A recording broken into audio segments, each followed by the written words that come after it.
و پنجره‌ای که خواستن را و برخاستن را تصویر می کند. به گستره یک خلق، یک جهان و اراده‌ای برای رسیدن.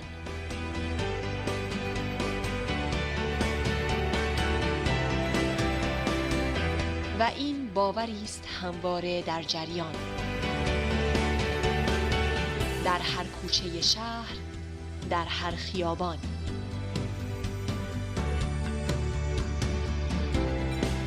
سیمای آزادی، تکراری از تصویر ایران.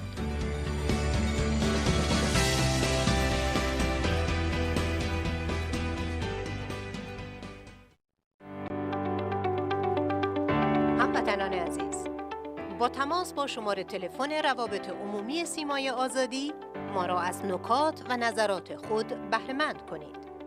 شماره تلفن روابط عمومی سیمای آزادی 2044 20 32 86 24 33. همراهی شما در پیشبرد برنامه‌های سیمای آزادی بیشترین یاری به ماست. سیمای آزادی، تلویزیون ملی ایران.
درخواست رسمی نمایندگان کنگره از رئیس جمهور آمریکا برای به عهده گرفتن هدایت یک تحقیق بین المللی درباره جنایات ابراهیم رئیسی علیه بشریت.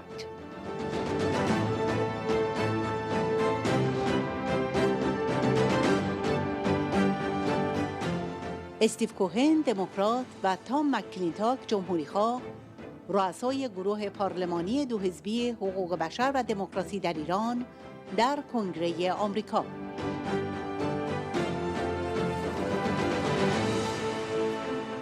استیو کوهن، رئیس مجمع نمایندگان حقوق بشر و دموکراسی ایران و رئیس زیر کمیته قانون اساسی و عدالت مدنی، و تام مکلینتاک، عضو کمیته قضایی و کمیته بودجه.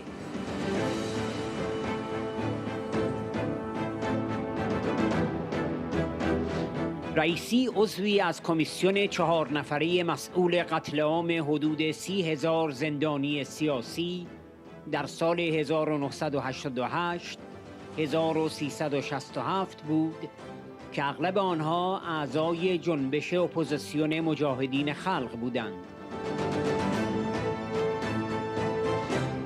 اکثریت غالب مجلس نمایندگان در کنار مردم ایران و مبارزه آنها برای ایجاد جمهوری دموکراتیک با جدایی دین از دولت و غیر هسته‌ای هستند.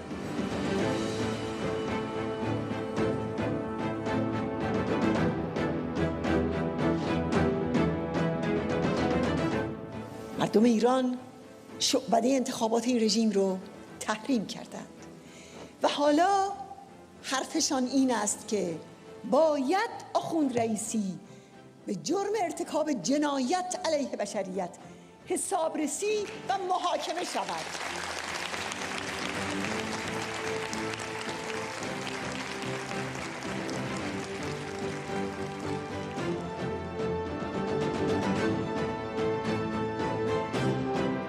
نامه به رئیس جمهور آمریکا.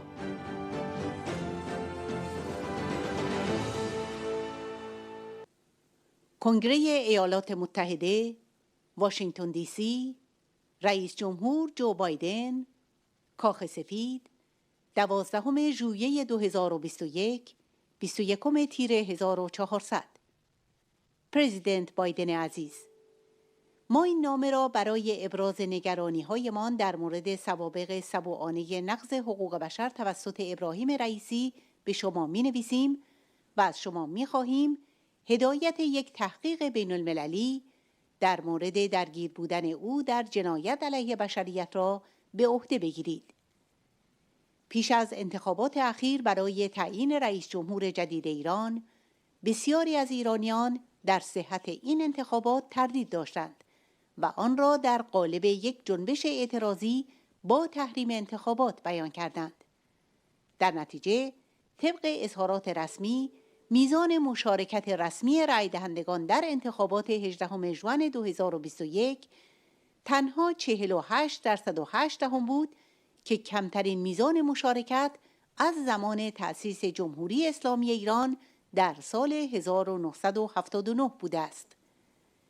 علی‌رغم این ابراز صریح مخالفت توسط مردم ایران، رژیم آخوندی ابراهیم رئیسی را به عنوان رئیس جمهور بعدی خود برگزید. رئیس جمهور ابراهیم رئیسی یک دژخیم بدنام است که در برابر مخالفان سیاسی، روزنامه‌نگاران و هر کس دیگری که جرأت مخالفت با او را داشته، مرتکب نقض شدید حقوق بشر شده است. با توجه به اینکه رئیسی بیش از 3 دهه در دادگستری رژیم خدمت کرده و یکی از بازیگران اصلی سرکوب در ایران بوده است و با استناد به بخشی از اسناد کاملا آشکاری که چندین مقام حقوق بشری شامل سازمان ملل و دیدبان حقوق بشر ارائه شده، او عضوی از کمیسیون 4 نفره مسئول قتل عام حدود 30,000 زندانی سیاسی در سال 1988 1367 بوده که بیشتر آنها اعضای جنبش اپوزیسیون مجاهدین خلق، سازمان مجاهدین خلق ایران بودند.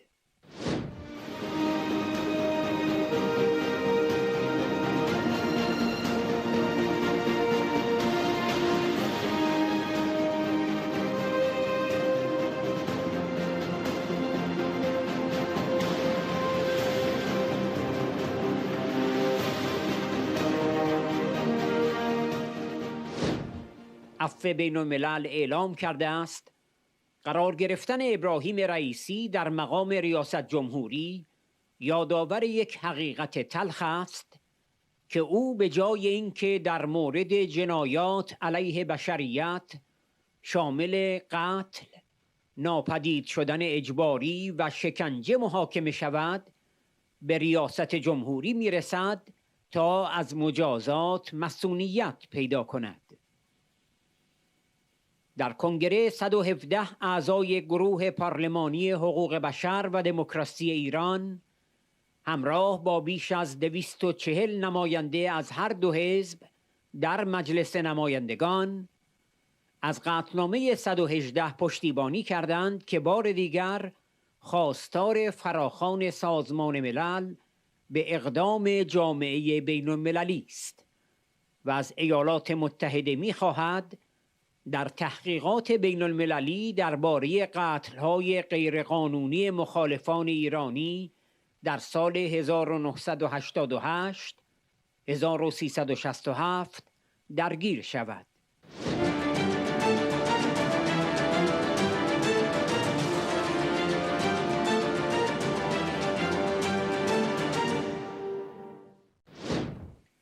این قطعنامه تأکید می‌کند که این اکثریت غالب مجلس نمایندگان در کنار مردم ایران و مبارزه آنها برای ایجاد جمهوری دموکراتیک با جدایی دین از دولت و غیر هسته‌ای هستند.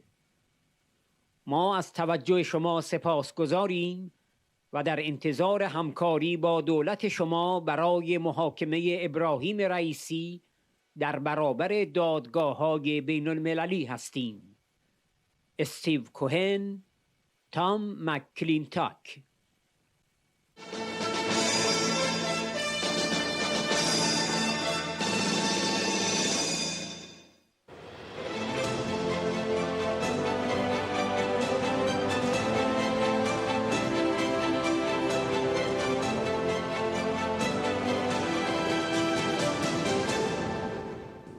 Hi, everybody. I'm Congressman Tom McClintock of California.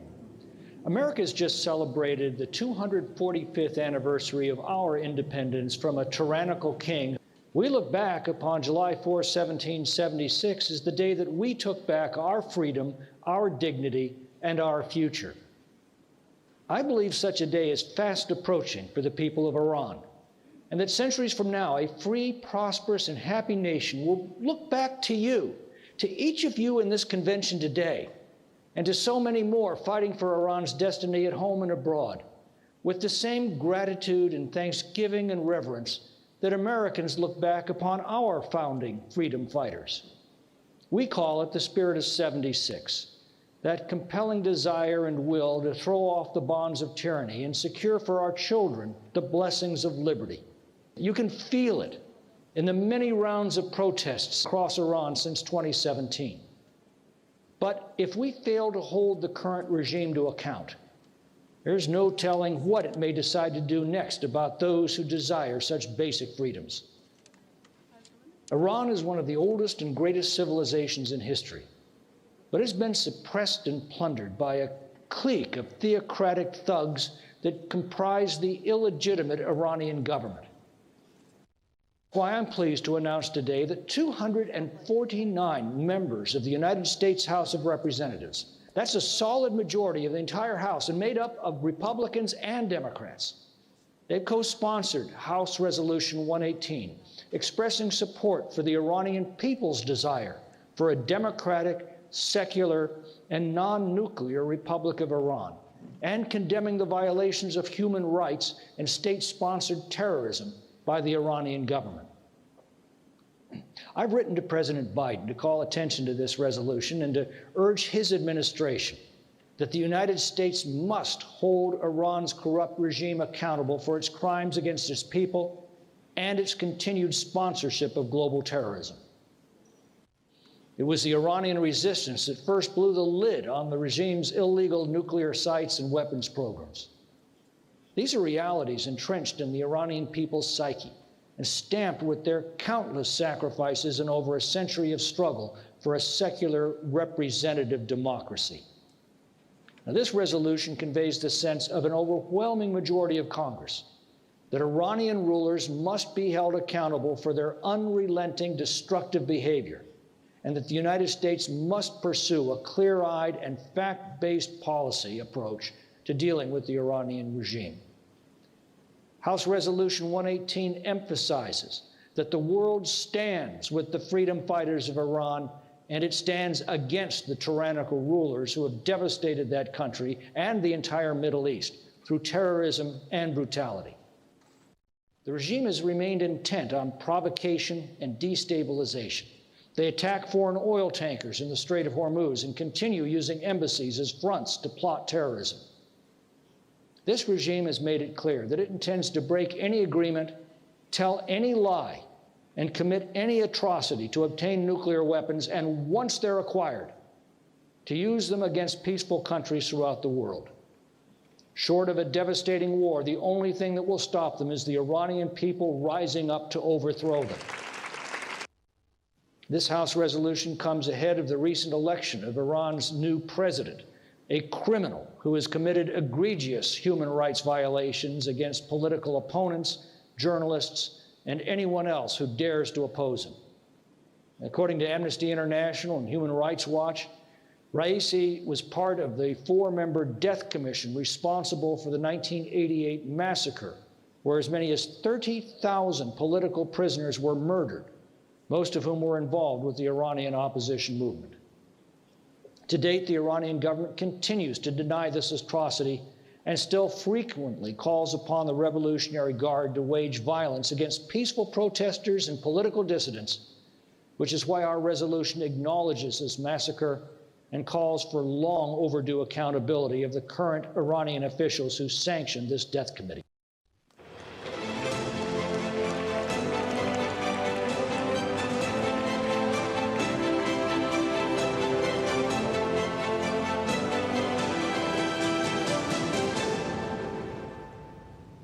Dear friends of the 2021 Free Iran Conference in support of a secular, democratic, non-nuclear Republic of Iran. That would be important for me to have that and important for the world. I'm Congressman Steve Cohen of Tennessee, the city of Memphis. I represent this area in the 9th Congressional District of Tennessee in Congress. And I'm a co-chair of the Congressional Iran Human Rights and Democracy Caucus. The human rights and democratic freedom of Iran are very important issues to me, and they are some of my top priorities. Long been a supporter of the Iranian people for a free Iran, and strongly support an Iran that is democratic, secular, and non-nuclear. I will continue to support your work in Congress to promote these important values in Iran, and I will work with my colleagues in the Biden-Harris administration to continue our progress on Iranian human rights. We cannot let perpetrators of crimes against humanity in Iran go unpunished, and they should be published so people know who did it, what they did. As you know, I'm an original co-sponsor of House Resolution 118, which condemns the Ayatollah's human rights abuses and holds Iran accountable for using its embassies and supposed diplomats to plan or commit acts of terrorism. The resolution is bipartisan, with over 250 members of Congress co-sponsoring it, reaffirms the House's commitment to holding the Iranian government accountable for its oppressive, despotic, fundamental, misogynist, fundamentalist, and terrorist rule. In November, many Iranians took to the streets in over 100 cities to seek justice and demand basic human rights. I was heartened to see that outpouring of support of the Iranian people to protest and to try to reform their government. The regime's response, though, to the unarmed protesters with indiscriminate force was disgraceful, resulted in many injuries, and it weighed on me. Governments that respond to peaceful protests in that way must be held accountable. The Iranian people deserve a government that respects their fundamental rights and freedoms, including freedom of speech and assembly and gender and freedom of religion and equality. Due to the resilience of the Iranian people and all the wonderful work you do, I'm hopeful of the progress that lies ahead. I commend and support Mrs. Rajavi's work in fighting for a free Iran and paving the way to support the people of Iran and their democratic aspirations. I look forward to continue working with you all on creating a free and open Iran next year in Tehran. Thank you.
سخنرانی‌های گردهمایی جهانی ایران آزاد، قسمت دوم. الکساندر ووندرا، تیمو یوهانیسوینی، جان برکو، فرانکو فراتینی، بارونس بوتروید، پروفسور ریتا زوسموت، جان برد، میشل آلیوماری، جولیو ترتزی، برنارد کوشنر، لیام فاکس، آنا فوتیگا، رادوسلاو شیکورسکی، ادوارد کوکان، اودرونیوس آزوبالیس و لولزیم باشا. پخش در پایان اخبار.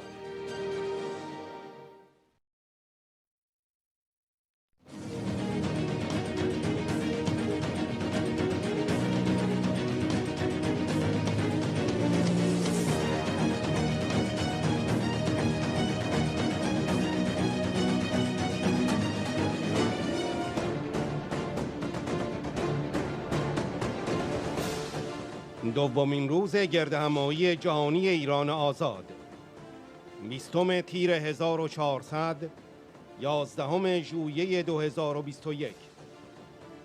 ارتباط زنده از 50,000 نقطه در 105 کشور با مجاهدین در اشرف 3. استراتژی بمب، موشک و جلاد محکوم به شکست است. سخنرانی خانم مریم رجوی در دومین روز اجلاس جهانی ایران آزاد.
هموطنان، دوستان گرامی، به همه شما که در دومین روز گردهمایی ایران آزاد حضور دارید یک بار دیگه از صمیم دل درود میفرستم.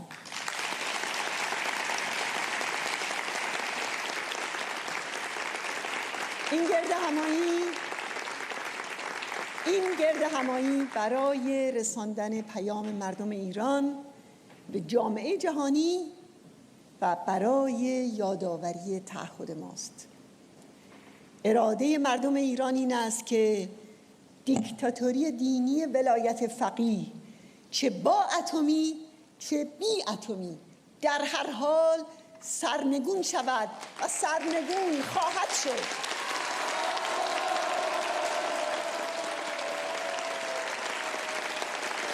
بله، دیکتاتوری ولایت فقیه چه با اتمی چه بی اتمی در هر حال سرنگون می شود و سرنگون خواهد شد.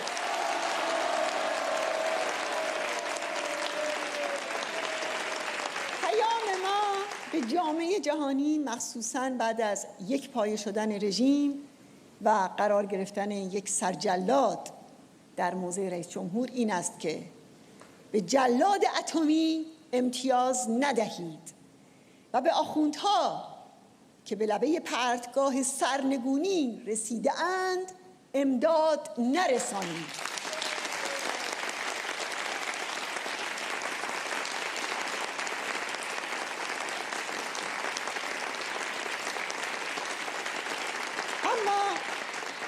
اما تعهد ما بر پایه یک ایران آزاد است و یک جمهوری دموکراتیک با جدایی دین از دولت، برابری زن و مرد، خودمختاری ملیت‌های تحت ستم و یک ایران غیر اتمی.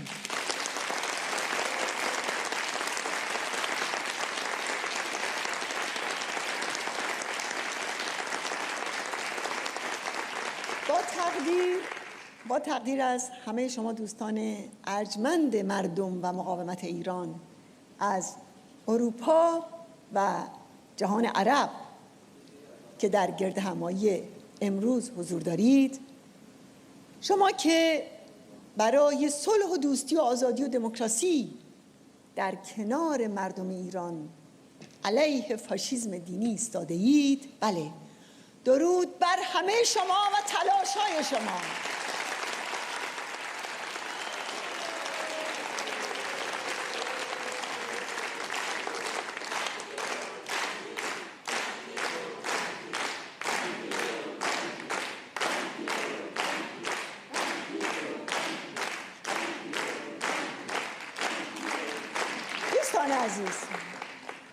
دوستان عزیز، خامنه‌ای در اثنای مذاکرات اتمی خطوط دیگری رو هم به طور موازی دنبال کرده، از جمله انواع تلاش‌ها با انواع بهانه‌ها برای رسیدن به بمب اتمی و هرچه کمتر کردن فاصله زمانی برای رسیدن به سلاح هسته‌ای.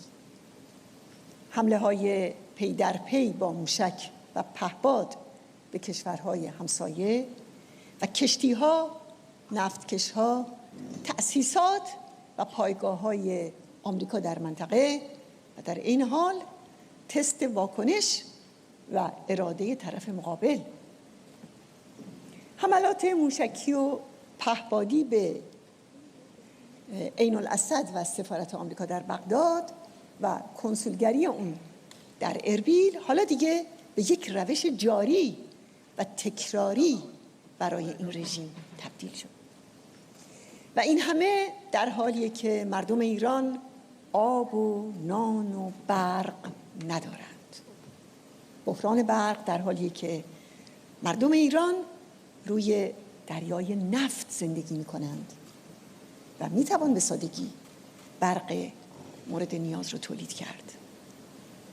10 میلیون نفر از این وضعیت کلافه و خشمگین هستند و هر روز در سراسر ایران اعتراضهای اونها علیه این رژیم رو میبینید که شعار میدن مرگ بر خامنه‌ای، مرگ بر دیکتاتور.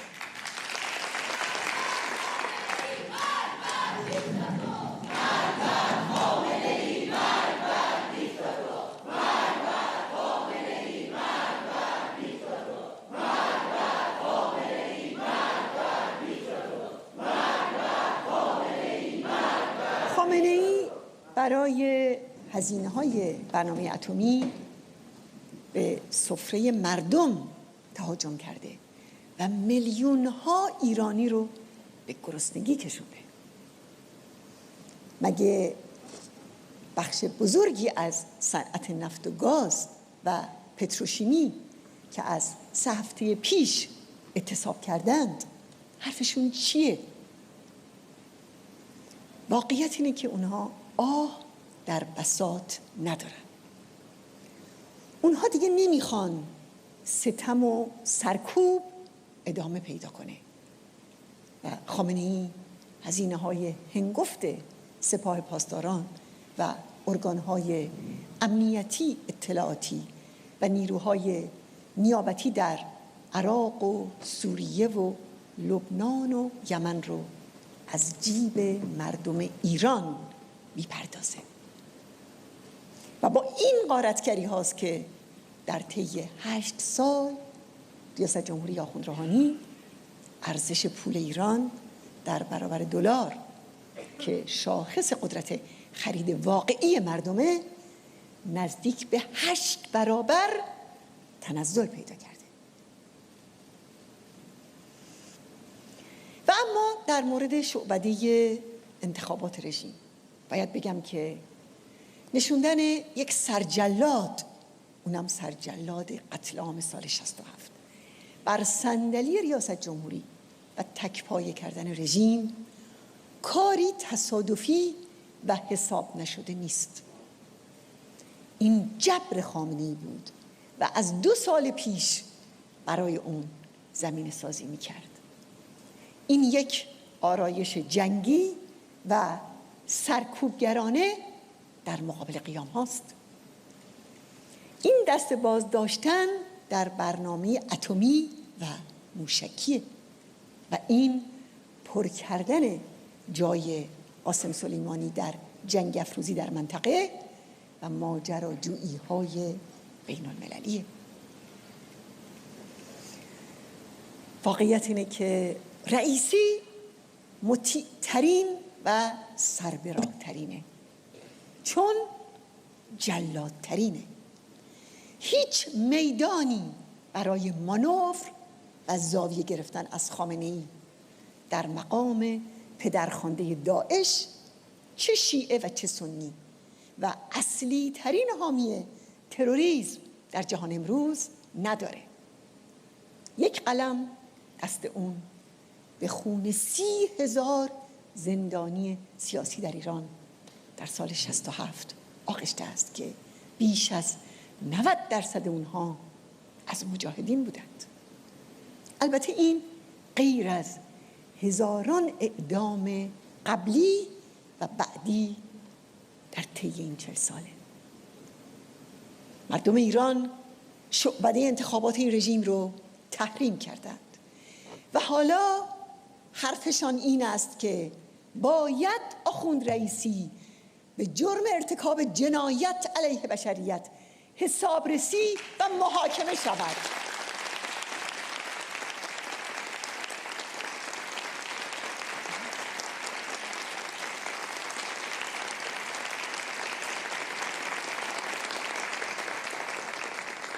حالا سوال این است که در برابر رژیم حاکم بر ایران و استراتژی شرورانه این رژیم مسئولیت مبرم جامعه جهانی چیست؟ آیا اصولاً جامعه جهانی مسئولیتی دارد یا میتواند با باری به هر جهت و یا محکومیت‌های سوری و بیانیه‌های سیاسی بی‌محتوا و تکراری از کنار این بگذره؟ اجازه بدید یادآوری کنم که مقاومت ایران در سال 1369 به مذاکرات سری سران رژیم دست یافت که در اون رفسنجانی می گفت برای بقای نظام باید به بمب اتمی دست پیدا کنیم. در 20 مرداد 1381 هنگامی که مقاومت ما برای اولین بار پروژه اتمی این رژیم رو در نطنز و عراق افشا کرد، ما مجدداً اعلام کردیم که رفسنجانی یعنی رئیس جمهور وقت رژیم در جلسه شورای عالی امنیت رژیم تصریح کرده دستیابی به سلاح اتمی مهمترین تضمین برای بقای ماست و در این صورت کشورهای غربی نخواهند توانست جلوی نفوذ و پیشروی انقلاب اسلامی را بگیرند. بعد از مرگ خمینی هم خامنه‌ای سرنوشت خودش و نظامش رو به برنامه اتمی گره زده. همونطوری که قبل از اون خمینی سرنوشت خودش رو به جنگ با عراق گره زده بود.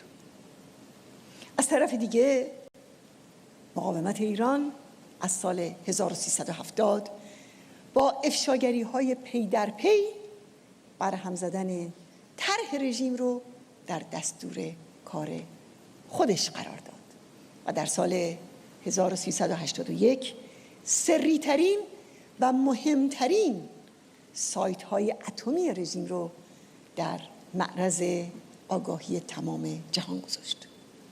سران رژیم بارها اقرار کردند که این افشاگری‌ها تأثیر تعیین کننده در دور کردن رژیم از بمب اتمی داشته و باید باز بگویم این افتخاری برای مقاومت مردم ایران است که به یمن فداکاری اعضا و هوادارانش در داخل ایران بیش از تمام دولت‌ها و نهادهای بین‌المللی اثرگذار بوده و مانع دستیابی این رژیم به بمب اتمی شده است.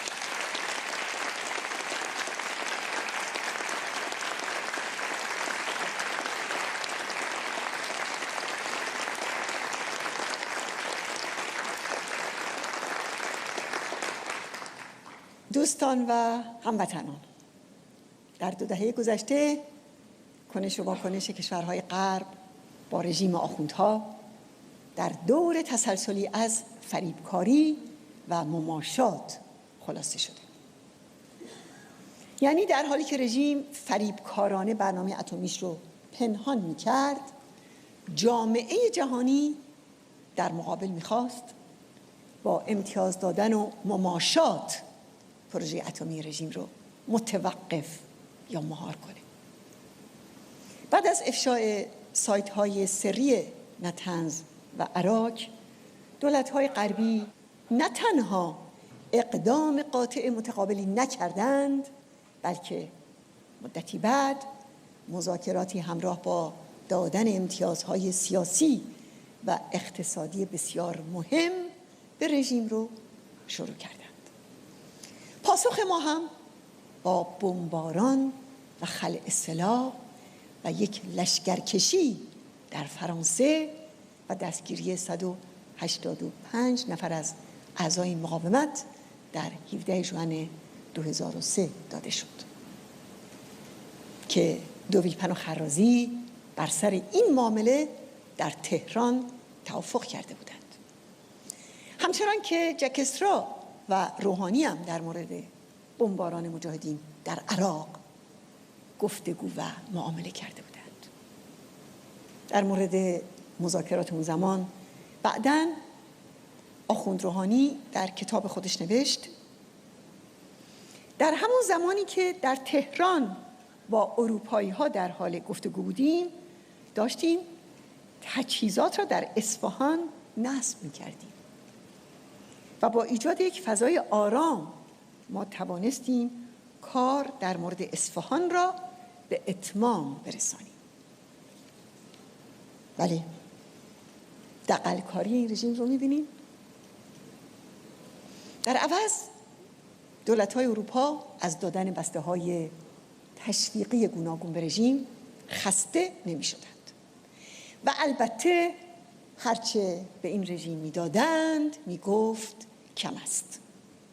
برای مثال ترویکای اروپا در رویکرد شرم‌آوری در سال 1383 پذیرفت که به نامگذاری ظالمانه مجاهدین در لیست تروریستی ادامه بدهد تا شاید آخوند خاتمی، یعنی رئیس جمهور به اصطلاح اصلاح طلب این رژیم، بتونه جاه طلبی های اتمی ولی فقیه رژیم رو مهار کنه.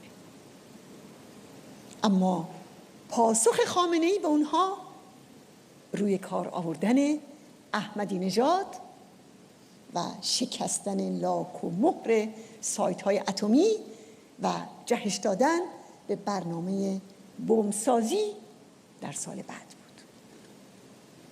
اما به رغم همه این معاملات و توطئه‌ها، مقاومت ایران با صدها افشاگری بساط بمبسازی این رژیم را برهم زد.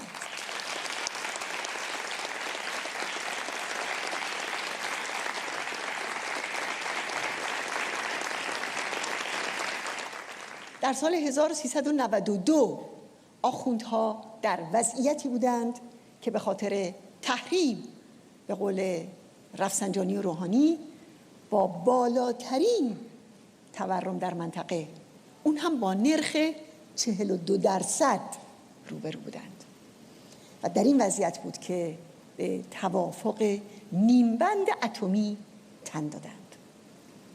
به دنبال اون دست کم 100 میلیارد دلار از پولهای توقیف شده به رژیم برگردونده شد و در مقابل هم آخوندها از بازارهای اروپا و آمریکا وسیعاً برای تهیه تجهیزات اتمی استفاده کردند و مثل همیشه رژیم دست باز پیدا کرد و قیمت داد و ستد با غرب رو از جیب مجاهدین گرفت و با قتل عام در اشرف توسط مزدوران سپاه قدس و سردشخیم قاسم سلیمانی 52 قهرمان اشرفی رو اون هم با دستهای بسته اعدام کرد و 7 نفر رو نیز به گروگان گرفت که هنوز از سرنوشت اونها خبری نیست. ولی با همه این جنایت‌ها و رذالت‌ها مردم و مقاومت ایران اراده کرده اند که دیکتاتوری دینی ولایت فقیه را با اتمی یا بدون اتمی سرنگون کنند و چنین خواهد شد.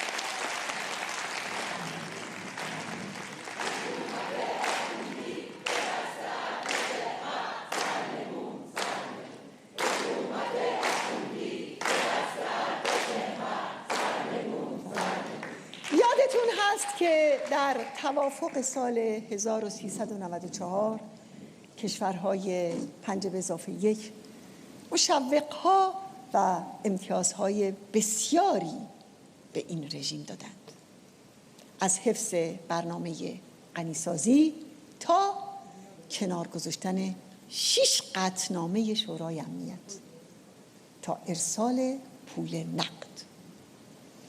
با این امتیازها رژیم وارد عملیات پنهانی تکمیل برنامه اتمی خودش شد و تیم اصلی محققان تسلیحاتی خودش رو فعال و دست نخورده نگه داشت.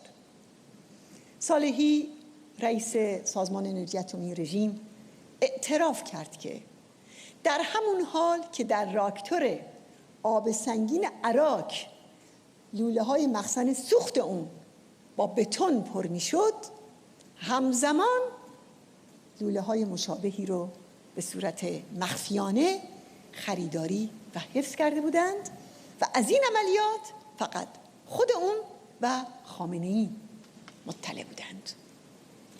وقایع و شواهد متعدد تایید میکنه که رژیم پیش از خروج آمریکا از برجام تکمیل شتابان برنامه اتمی خودش رو شروع کرده بود و در همون سالی که توافق اتمی امضا شد، سازمان امنیت داخلی ایالت نوردراین وستفالن آلمان اعلام کرد 141 مورد تلاش برای خرید تجهیزات برنامه اتمی از جانب رژیم ایران رو ثبت کرده.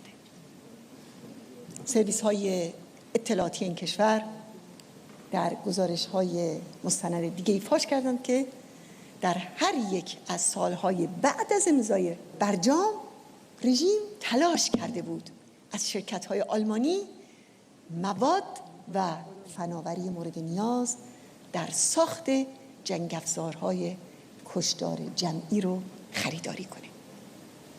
در واقع رژیم از معامله اتمی مثل آتش بس در یک جنگ در شرف شکست استفاده کرد تا بتونه گسترش برنامه اتمیش رو بهش بپردازه.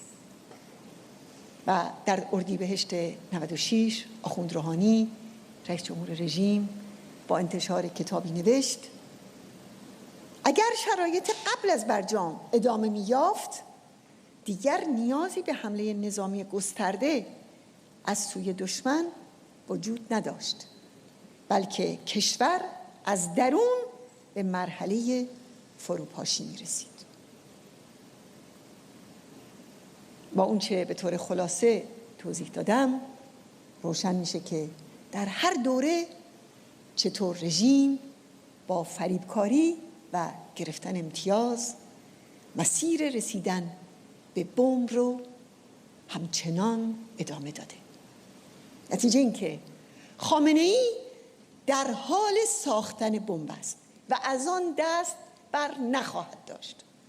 هر توافقی هم که برای کاهش این فعالیت‌ها امضا کنه و هر قولی که بدهد دروغ محض است. فراموش نکنیم که در 20 سال گذشته هیچ یک از سایت‌های اتمی یا هیچ یک از فعالیت‌های مخفی مربوط به این برنامه رو رژیم خودش اعلام نکرده، مگر اینکه پیشاپیش توسط مقاومت ایران و یا سایر منابع افشا شده باشه. یک نمونه بسیار مهم اینه که آژانس بین‌المللی انرژی اتمی رد اورانیوم غنی شده رو حداقل در 3 سایت اتمی افشا کرد، در حالی که رژیم تا پیش از اعلام آژانس اون رو گزارش نکرده بود و مجوز بازدید از این سایت ها رو هم زمانی صادر کرد که اونها رو تخریب کرد و بعد پاکسازی نمود. بنابراین از جانب مردم و مقاومت ایران اعلام میکنم هر توافقی که بساط بمبسازی و غنیسازی و سایت های اتمی این رژیم را به طور کامل جمع نکند پذیرفته نیست و مردم ایران آن را نمیپذیرند.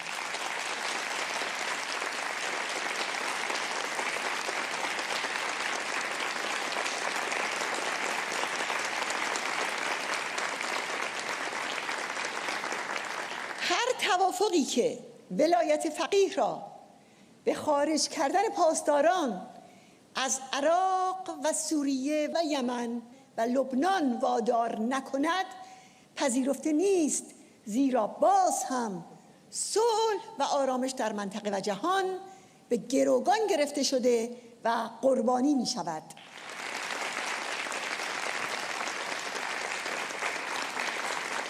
از جمله هرگز مشکل مردم فلسطین حل نخواهد شد، زیرا رژیم آخوندی مانع آن است. باید از رژیم آخوندی و مزدورانش در منطقه خلعیت شود، چه در عراق و سوریه و لبنان و یمن و چه در افغانستان. آری باید از این رژیم خلعیت شود.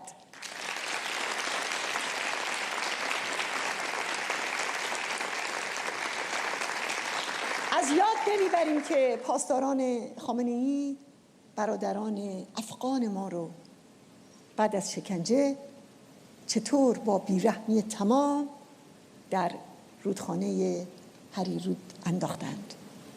این فاجعه به همه یادآوری کرد که مردم افغانستان و مردم منطقه دشمن مشترکی دارند که رژیم حاکم بر ایران است.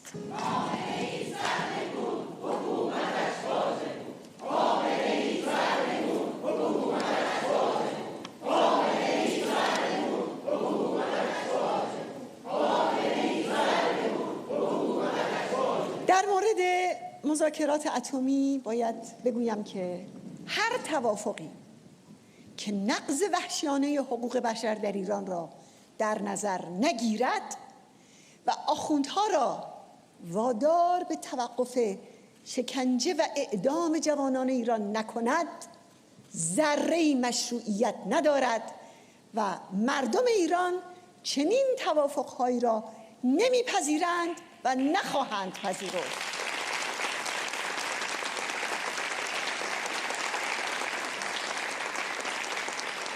هر چیز کمتر از این در هر لفافه‌ای هم پیچیده بشود، قبول کردن فاجعه آخوندهای اتمی است.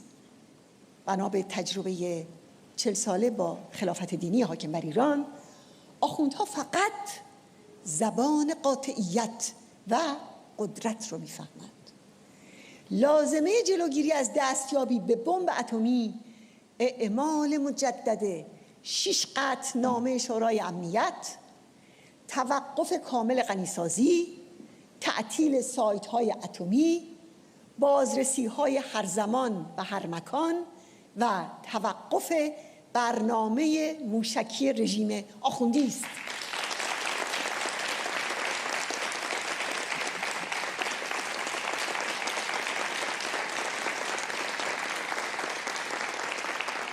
شورای امنیت باید رژیم آخوندی را ذیل فصل 7 منشور ملل متحد قرار دهد.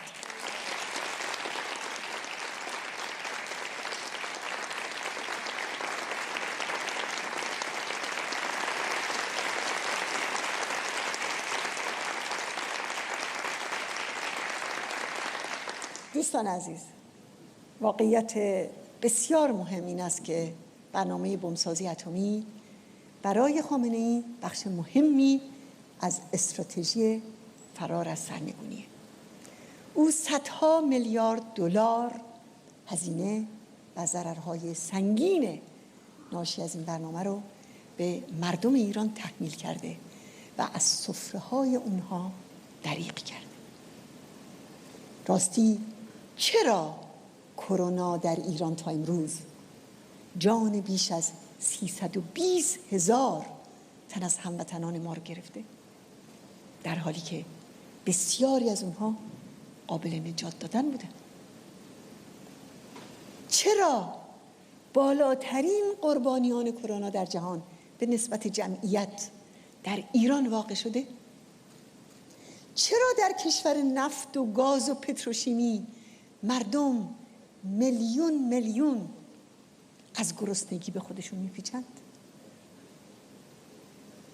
در روز اول آذر ماه سال قبل انتشار فیلم خودسوزی یک مادر 35 ساله در کنار فرزندش جامعه ایران رو شوکه کرد. این خودسوزی بعد از اون رخ داد که ماموران رژیم در بندرعباس تنها سرپناه کوچک این مادر سرپرست خانوار رو تخریب کردند. دختر بچه معصومی در کنار پیکر آتش گرفته مادرش فریاد میزد، کمک میخواست. در 13 بهمنم وقتی که محمد، یکی از این کودکان کار در بندر ماهشهر، خودش رو به دار آویخت، بسیاری از مردم به خاطرش اشک ریختند. این کودک نانآور خانواده فقط 14 سال داشت و سال گذشته درس و کلاسش رو کنار گذاشت و آب فروشی میکرد. اما با شیوع کرونا دیگر کسی از محمد آب نخرید و اون جان خردسالش رو که تحمل درد جانکاه فقر و بیپناهی رو نداشت به باد فنا داد. این وقایع تلخ و فاجعه بار که هر روز جان و روان ما و مردم ما رو به آتش میکشه، وقایع عصر گرسنگی و بیماریه که آخوندها بر سرنوشت مردم ایران حاکم کردند. اما با همه این درد و رنج ها، اراده مردم و مقاومت ایران این است که دیکتاتوری مذهبی را چه با اتمی چه بی اتمی سرنگون کنند و سرنگون خواهند کرد.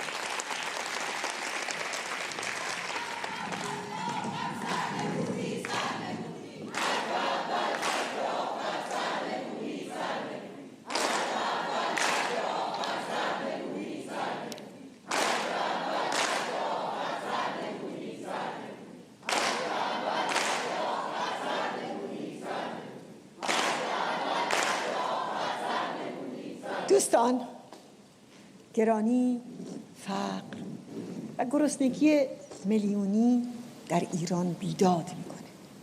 در دوره 8 ساله آخوند روحانی قیمت مواد غذایی بیش از 5 برابر شده، زیرا آخوندها عمده دارایی کشور رو صرف برنامه اتمی و موشکی خودشون میکنن تا قدرت پوسیده‌ای رو حفظ کنند که تاریخ مصرف اون تموم شده.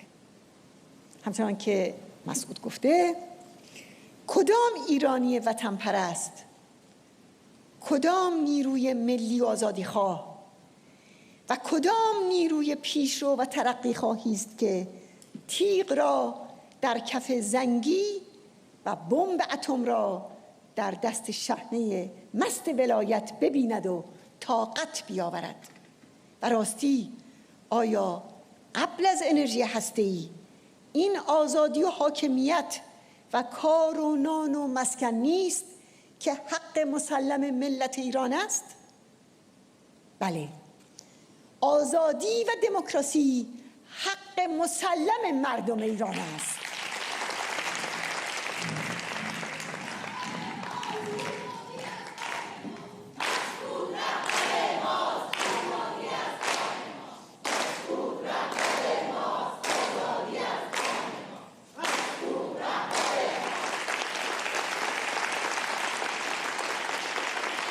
دوستان عزیز، تحریم سراسری و بی سابقه نمایش انتخابات اخیر فقط به معنی رویگردانی از رژیم نیست، بلکه پشتوانه اجتماعی خیزش‌های گسترده‌ای است که در سالهای اخیر علیه رژیم آخوندی جریان پیدا کرده است.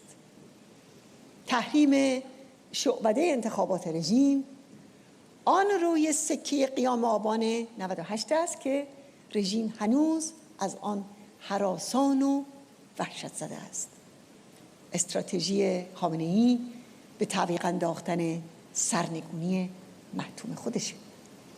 خوبه در اینجا یادآوری کنم که شاه دیکتاتور سرنگون شده پیشین نیست.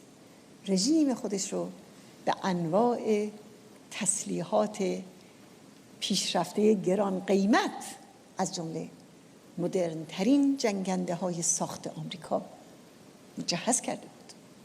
اما زمانی که قیام ها بالا گرفت، اون همه ساز و برگ نظامی و اون جنگنده های پیشرفته هیچ کدام به داد شاه نرسید.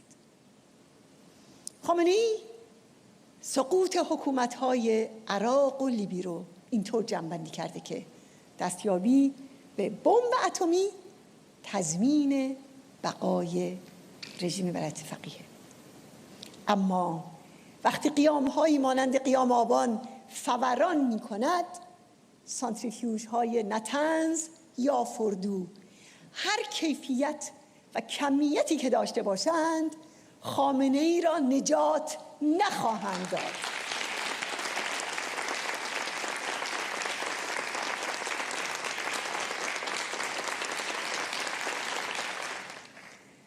کانون شورشی، ارتش آزادی و ارتش بزرگ گرسنگان و بیکاران و تهیدستان استراتژی بمب و موشک و جلاد را در هم خواهد شکست.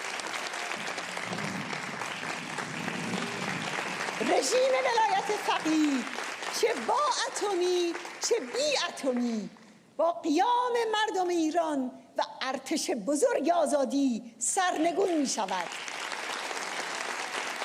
ما با هم به استقبال ایران آزاد می رویم. درود بر همه شما.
دموکراسی آزادی با مریم رجبی، دموکراسی آزادی با مریم رجبی. ایران مریم، مریم ایران، ایران مریم، مریم ایران.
سان پنجم آماده تهاجم.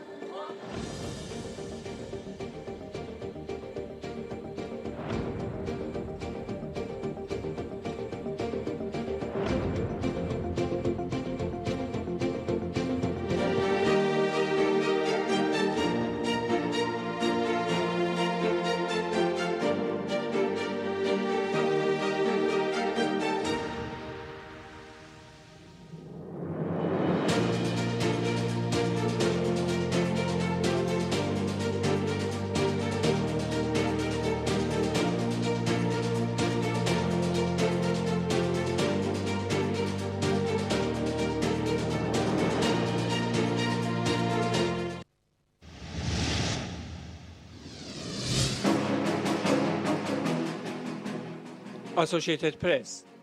خانم مریم رجوی میگوید نشاندن ابراهیم رئیسی یک سدجلاد بر صندلی ریاست جمهوری یک آرایش جنگی و سرکوبگرانه در مقابل قیام هاست. دومین روز گردهمایی جهانی ایران آزاد شامل 70 سخنران از جمله 15 هیئت از مقامات اروپایی، کانادایی و استرالیایی و همچنین 5 تن از مقامات ارشد سابق کشورهای عربی و 8 هیئت پارلمانی از کشورهای عربی بود.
تاپ چنل آلبانی، اجلاس جهانی 3 روزه ایران آزاد، ارتباط بیش از 50,000 نقطه در 105 کشور را برقرار کرد. لورزین باشا و پاندولی مایکو در این اجلاس سخنرانی کردند. پومپئو در این گردهمایی گفت دیکتاتوری مذهبی ایران در شکننده ترین نقطه خود قرار دارد. تلویزیون تاپ چنل آلبانی. در اشرف 3 در مانس، مخالفان ایرانی اجلاس جهانی 3 روزه به نام ایران آزاد 2021 را برگزار کردند. به گفته مجاهدین خلق، شرکت کنندگان از بیش از 50,000 نقطه در 105 کشور بودند و هزاران عضو مجاهدین خلق در آلبانی نیز در این رویداد شرکت داشتند. خانم مریم رجوی، رئیس جمهور منتخب شورای ملی مقاومت ایران در سخنرانی خود گفت ابراهیم رئیسی به عنوان رئیس جمهور یکی از عاملان کشتار 30,000 زندانی سیاسی در سال 1367 با شکست بزرگ و شرمساری در تاریخ رژیم آخوندی همراه بود. مریم رجوی گفت خواسته ما و مردم ما را میتوان در این 3 کلمه خلاصه کرد: آزادی، دموکراسی و برابری. مایک پومپئو وزیر امور خارجه ایالات متحده تا سال 2021 گفت دیکتاتوری مذهبی از سال 1979 در شکننده ترین نقطه خود قرار دارد و مقامات رژیم و مردم صریحاً بقای آن را زیر سوال میبرند.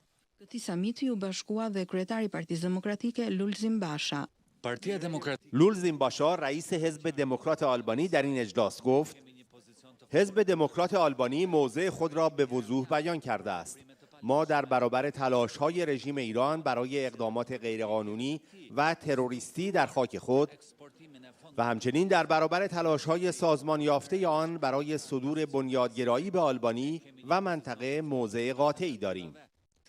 پاندولی مایکو وزیر شهروندان مقیم خارج در دولت آلبانی در سخنرانی خود این پیام را داد: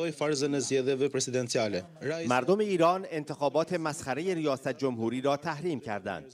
رئیسی توسط سازمان‌های بین‌المللی حقوق بشر به جنایت علیه بشریت متهم شده و اکنون به عنوان رئیس جمهور انتخاب شده است. من امروز خوشحالم که در کنار مردمی قرار دارم که می‌خواهند بخشی از آینده ایران باشند. با وجود مریم رجوی، امید است که ایران جایگاه شایسته خود را در جهان به دست بیاورد. شهردار رودی جولیانی: انتخاب رئیسی تغییر رژیم را اجتناب ناپذیر می‌سازد. انتخاب رئیسی یک قاتل کشتار جمعی به عنوان رئیس جمهور هر گونه احتمال منطقی را برای توافق هسته‌ای با رژیم ترور به پایان رساند. این انتخاب حتی تغییر رژیم را اجتناب ناپذیر می‌سازد. هرچه زودتر بهتر. این تنها پاسخ است. همه آمریکایی‌ها در مبارزه شما برای آزادی در کنار شما هستند. ما همانطور که برای آزادی خودمان می‌جنگیم، حاضریم برای شما هم فداکاری کنیم، زیرا ما شما را فراوان تحسین می‌کنیم و می‌دانیم که شما برای کل جهان تا چه حد ارزشمند هستید. تلویزیون برلین 24: تظاهرات هزاران ایرانی در برلین به عنوان بخشی از اجلاس جهانی ایران آزاد.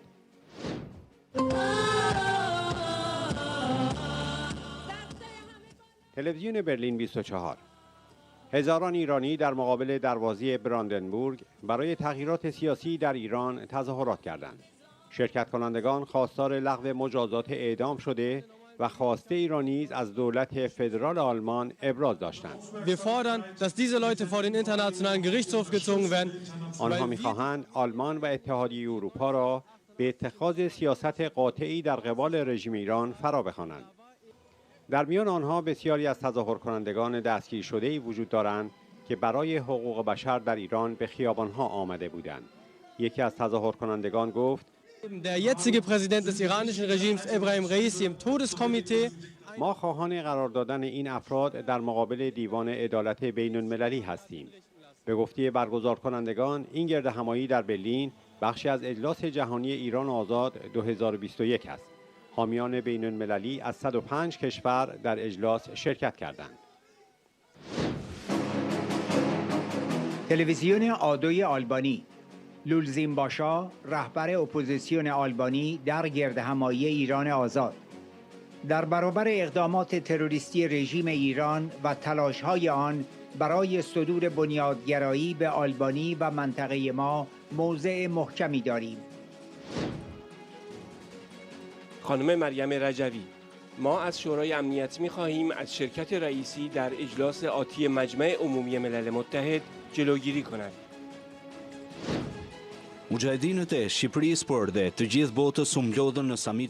تلویزیون آدوی آلبانی: مجاهدین مستقر در آلبانی در اجلاس 3 روزه ایران آزاد 2021 با نقاطی از سراسر جهان گرد هم آمدند. در 50,000 نقطه در بیش از 105 کشور جهان شرکت کنندگان علیه انتصاب رئیسی توسط خامنه‌ای جمع شدند. رئیسی یکی از عاملان کشتار 30,000 زندانی سیاسی در سال 1367 است.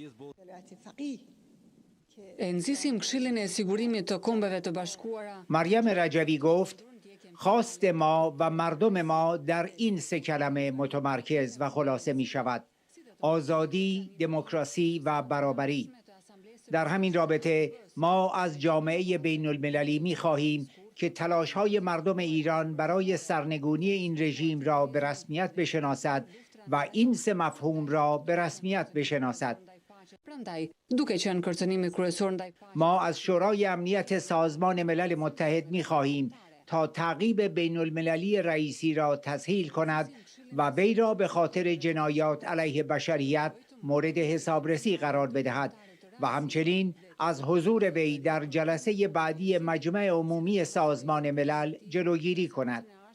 رژیم آخوندها هرگز از تلاش برای دستیابی به سلاح هسته‌ای، صدور تروریسم و تحریک جنگ در منطقه فروگذار نخواهد کرد. بنابراین به عنوان تهدید اصلی برای صلح و امنیت باید تحت تحریم‌های بین المللی قرار گیرد.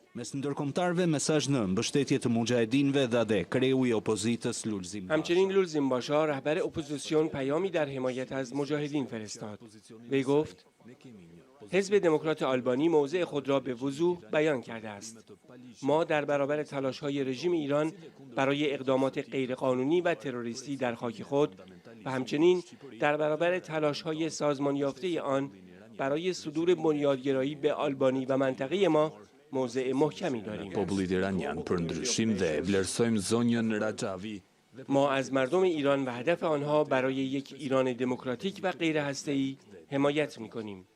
ما از اهداف مردم ایران برای تغییر حمایت می‌کنیم و از تلاش‌های خانم رجوی برای ارائه چشمانداز یک کشور آزاد و دموکراتیک و مبتنی بر جدایی دین و دولت قدردانی می‌کنیم. si dhe kundër përpjekjes së tij të strukturuar për eksportimin e fundamentalizmit në Shqipëri dhe në rajonin ton. Ne mbështesim popullin iranian dhe qëllimin e tij për një Iran demokratik e jo bërthamor. Ne mbështesim dëshirën e popullit iranian për ndryshim dhe vlerësojmë zonjën Rajavi dhe përpjekjet e saj për t'i ofruar popullit të Iranit perspektive në një vendi të lirë, laik dhe demokratik. مساژ پر رزिस्टेंسن ایرانی داده پاندلیمایکو. همچنین پاندلیمایکو پیام به مقاومت در برابر رژیم ایران را داد و گفت مردم ایران نمایش انتخابات ریاست جمهوری را تحریم کردند. Shtetit Amerikan Mike Pompeo u shpreh se tashmë ka ardhur koha për një Iran më të lirë, më demokratik dhe jo bërthamor. مایک پومپئو وزیر خارجه قبلی آمریکا گفت اکنون زمانی برای ایجاد ایرانی آزاد، دموکرات و غیر اتمی فرا رسیده است.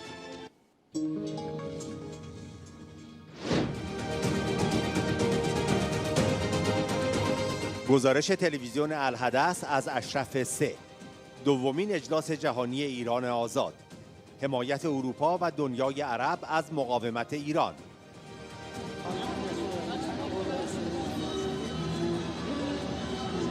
تلویزیون الحدث 20 تیر همزمان با برگزاری کنفرانس اپوزیسیون ایران در بسیاری از پایتخت‌های کشورهای اروپایی تظاهرات اعتراضی که خواستار تغییر رژیم در ایران بودند برگزار شد. انطلقت في عدة عواصم أوروبية احتجاجات تطالب بتغيير النظام في إيران.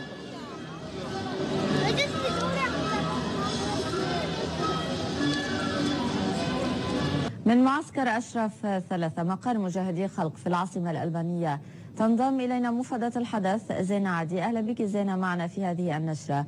خبرنگار الحدث در اشرف 3 گفت در ادامه کنفرانس سالانه مقاومت ایران، جلسه امروز به حمایت اروپا و دنیای عرب از مقاومت ایران اختصاص دارد. آنچه در اجلاس روز شنبه مطرح شد، دیدگاه جدیدی از سیاست آمریکا به خصوص دولت جدید آمریکا بود. اعضایی از کنگره آمریکا و سنا در کنفرانس حضور داشتند. آنها اقدامات خرابکارانه رژیم ایران و برنامه اتمی خطرناک آن را محکوم کردند. در رابطه با شرکت اروپاییان در برنامه روز یکشنبه، آنها از 20 کشور اروپایی هستند. و ثم ستأتي المشاركة العربية. هناك عدد من الدول العربية المشاركة من شخصيات بارزة من العالم العربي.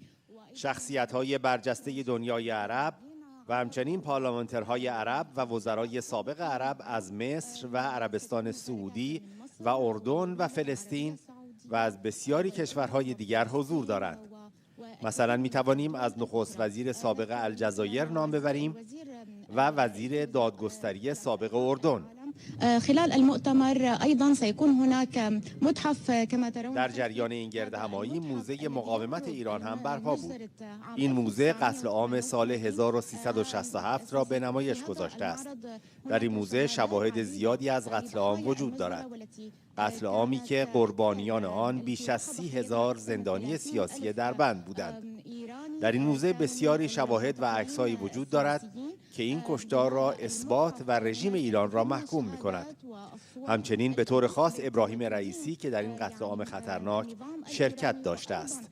بالأخص إبراهيم رئيسي الذي هو سيتسلم الحكومة القادمة في إيران والذي شارك في هذه المجزرة الخطيرة. تلویزیون الحره تظاهرات مقاومت ایران در برلین برای محاکمه رئیسی به اتهام جنایت علیه بشریت در چارچوب گردهمایی جهانی ایران آزاد.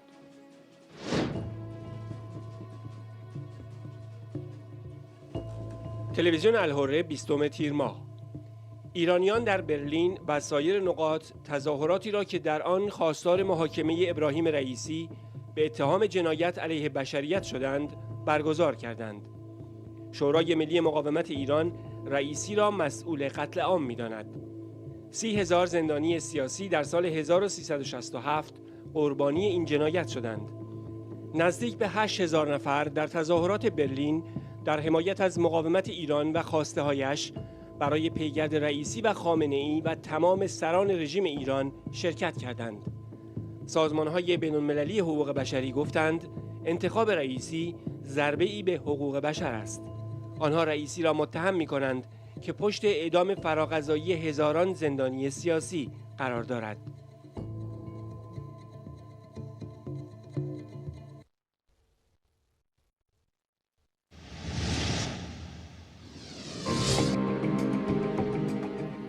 روزنامه حکومتی وطن امروز. همایش مجاهدین نشان داد امید بستن به غرب سرابی بیش نیست. از آمریکا 30 نفر از نمایندگان هر دو حزب جمهوری خواه و دموکرات در کنگره آمریکا جزو شرکت کنندگان و سخنرانان مجازی یا حامیان این همایش بودند. جان کلام سخنرانان مقامات کنونی و سابق آمریکایی و اروپایی رئیسی بود. تقریباً تمام سخنرانان این همایش تلاش کردند با ادعاهای حقوق بشری به او حمله کنند. استفان هارپر نخست وزیر سابق کانادا از جامعه جهانی خواست از هر نوع همکاری با دولت جدید به ریاست ابراهیم رئیسی خودداری کنند.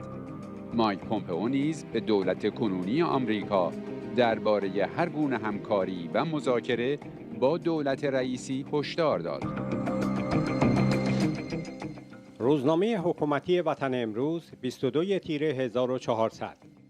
برگزاری همایش اخیر مجاهدین که با حمایت اروپا و آمریکا و دلارهای حامیان منطقه‌ای آنها برپا شده است نشان داد در همچنان بر همان پاشنه میچرخد و امید بستن غرب زدگان داخلی به کشورهای غربی مدعی حقوق بشر سرابی بیش نیست.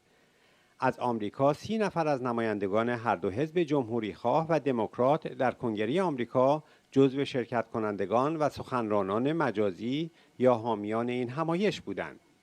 کوین مکارتی رهبر حزب جمهوری خواه در مجلس نمایندگان و باب منندز رئیس دموکرات کمیته روابط خارجی مجلس سنا، کوری بروکر و جین شاهین عضو دموکرات مجلس سنا به همراه ریک اسکات و جان کورنین اعضای جمهوری خواه این مجلس از سخنرانان حاضر در این نشست بودند.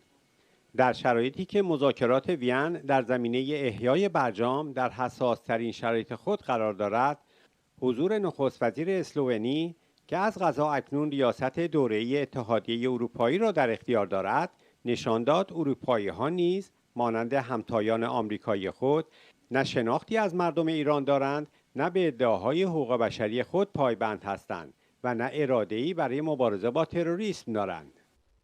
یانسیان شا نخست وزیر اسلوونی در پیام خود برای این همایش گفت باید رژیم ایران را درباره نقض حقوق بشر پاسخگو کرد و جامعه جهانی نیز باید در این زمینه به شیوهی قاطع‌تر عمل کند.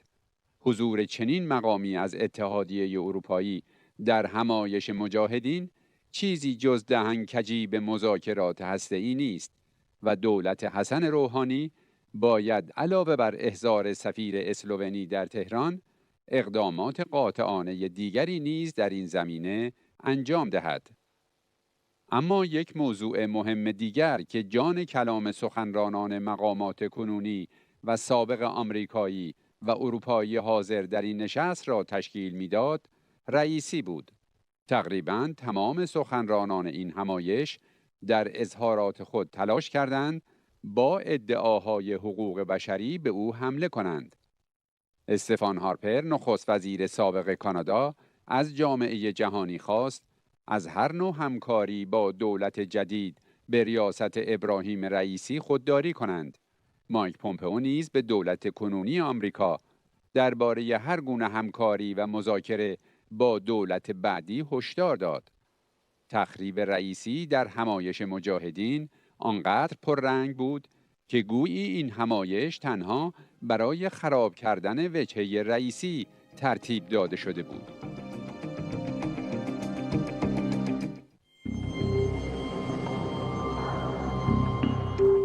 جیغ بنفش شورای عالی امنیت رژیم آخوندی، زوزه‌های نوشتاری پاسدار شمخانی پس از کلان ضربه گردهمایی همراه با رسید تحریم سیرک انتخاباتی. گردهمایی 3 روزه که سخنرانان نجوی رهبری آنلاین در برنامه، مایک پومپئو وزیر خارجه پیشین آمریکا و یانس یانشان نخست وزیر اسلوونی هم در این گردهمایی سخنرانی کردند.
کیهان خامنه‌ای: مجاهدین برای ما خط و نشان می‌کشند. مجاهدین خیلی راحت در اروپا گردهمایی چند روزه برگزار می‌کنند و برای ایران و ایرانیان خط و نشان می‌کشند، ولی دولت ما کاملا خنثی‌ست و هیچ کاری با کشورهای اروپایی که به مجاهدین میدان دادند ندارد. رؤسای کشورهای اروپایی با چه زبانی بگویند دشمن نظام اسلامی هستند که دولت مردان ما باور کنند؟ شک نباید کرد که اگر کسی به دشمن امید ببندد ذلیل خواهد شد.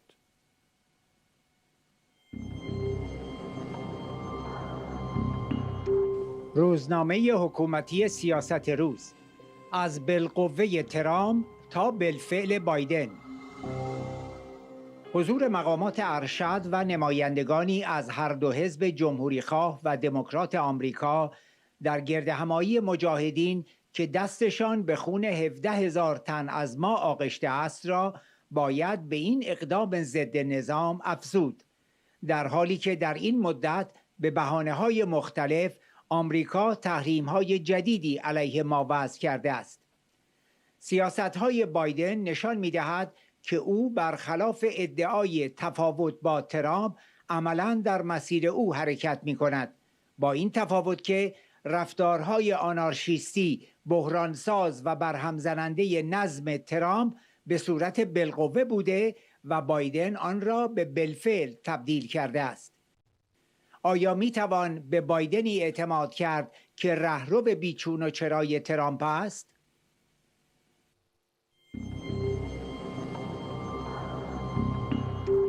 رسالت آخوندی: در معادله تقابل واشنگتن با نظام، تفاوتی میان دموکرات‌ها و جمهوری‌خواهان وجود ندارد.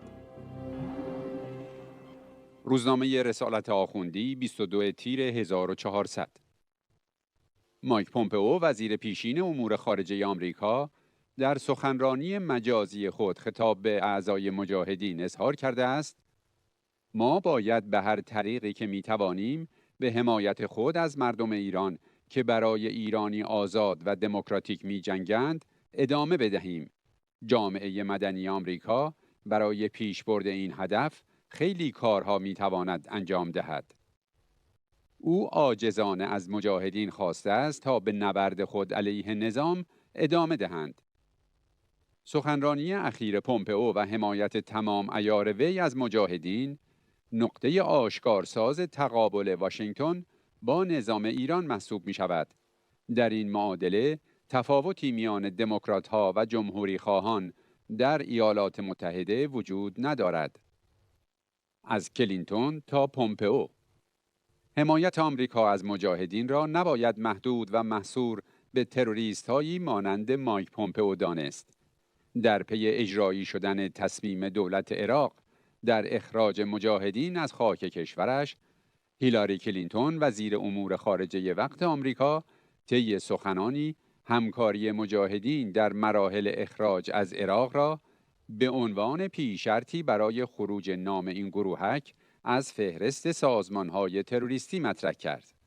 به عبارت بهتر، دولت اوباما رسماً به دنبال پناهگاهی برای هدایت اعضای مجاهدین به آنجا بود. این همان نقطه پیوندی است که میان پومپئو و هیلاری کلینتون و به عبارت بهتر میان دموکرات‌ها و جمهوری‌خواهان آمریکا در تقابل با نظام وجود دارد. حمایت از تروریسم ویژگی مشترکی است که دو حزب سنتی آمریکا را به یکدیگر پیوند می‌دهد.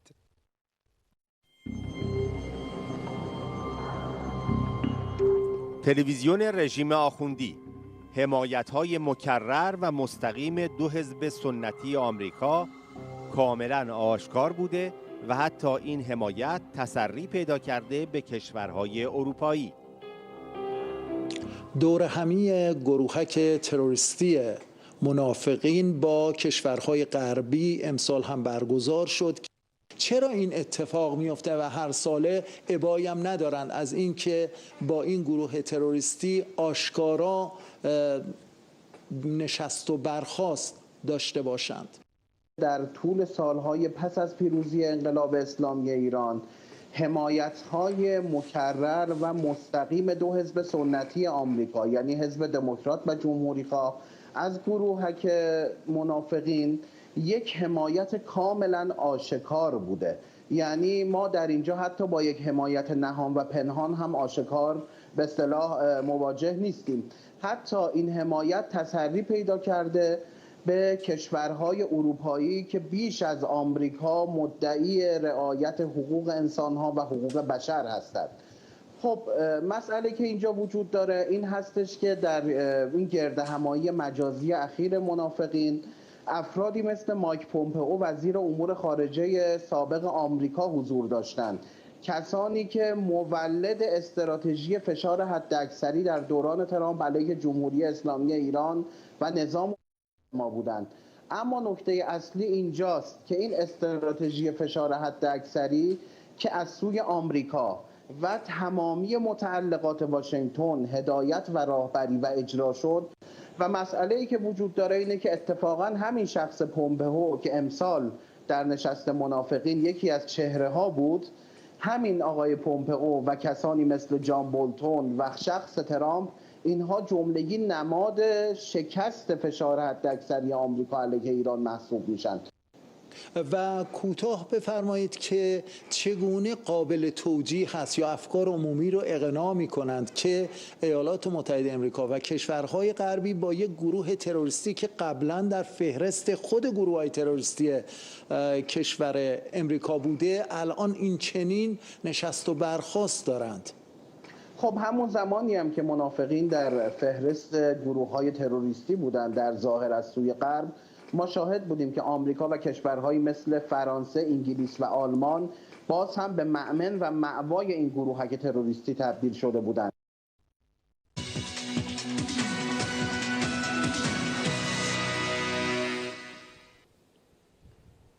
اطلاعیه دبیرخانه شورای ملی مقاومت: آمار جانگداز قربانیان کرونا از 329,800 نفر بیشتر است. وزارت بهداشت رژیم آمار جانباختگان در 24 ساعت گذشته را 201 نفر اعلام کرد که بالاترین رقم در 45 روز گذشته است. مدیرعامل بیمارستان میلاد تهران: به شرایط جنگی برمیگردیم. مراجعه کننده و مرگ و میر خیلی زیاد شده. کاش میشد من یک فیلمی از اورژانس نشان میدادم. رئیس بیمارستان رسول اکرم تهران: در هفته‌های آینده شاهد سنگین‌ترین پیک در 18 ماه گذشته در تهران خواهیم بود. اتفاقاتی را شاید شاهد باشیم که در پیک‌های قبلی ندیده بودیم. فرماندار گرگان: آمار بستری بیماران کرونایی در 2 هفته گذشته در گرگان 3 برابر شده است. نماینده کهنوج در مجلس ارتجاع: وضعیت کرونا در این منطقه سیاه است. درخواست بیمارستان موقت داریم. سازمان مجاهدین خلق ایران بعد از ظهر پنجشنبه 24 تیر ماه 1400 اعلام کرد آمار جانگداز جانباختگان کرونا در 547 شهر از 329,800 نفر بیشتر است. شمار قربانیان در استانهای مختلف به این ترتیب است: اردبیل 4015 نفر، البرز 9388 نفر، اصفهان 22325 نفر، تهران 76926 نفر، خراسان رضوی 20060 نفر، خوزستان 20971 نفر، زنجان 3555 نفر، سمنان 5360 نفر، سیستان و بلوچستان 8636 نفر، فارس 11147 نفر، قم 10,000 نفر، کرمان 7833 نفر، گیلان 10,776 نفر، مازندران 12,795 نفر و هرمزگان 5260 نفر. روزنامه حکومتی مردم سالاری با عنوان سفر به ارمنستان به امید واکسن نوشت: سرازیر شدن هزاران مسافر از سوی کشوری بزرگ مانند ایران به سمت کشور کوچکی همچون ارمنستان بزرگترین لطمه و آسیب به اعتبار ایران است. در قبال دریافت خروجی از مسافران میلیون‌ها دلار خارج می شود. مسئولینی که از رفتن ایرانی‌ها به ارمنستان برای تزریق واکسن انتقاد می‌کنند باید بدانند از مردم کشوری که از نظر رتبه تزریق واکسن در رتبه 144 قرار دارد نمی‌توان انتظاری غیر از این داشت. روزنامه حکومتی مردم سالاری در مطلب دیگری با عنوان روزی 400,000 دوز واکسن کرونا چه شد نوشت: حتی اگر این وعده هم تحقق یابد 200 روز طول می کشد تا فقط دوز اول واکسن تزریق شود. مردم موش آزمایشگاهی و سپر انسانی دفاع از آرمانهای خودخواهانه وزیر بهداشت و سایر مسئولان در مقابله با واکسن مؤثر کووید شدند. و جنگ بر سر منافع واکسن کرونا همچنان در ایران قربانی می‌گیرد و هر چند ماه مردم را وارد پیک جدید و کشنده تری می‌کنند. از زمان ممنوعیت واردات فایزر و مدرنا تا امروز مردم ایران روی خوش ندیدند و حتی چین و روسیه و هند و کوبا و واکسن داخلی هم نتوانستند کمک زیادی برای مردم ایران باشند.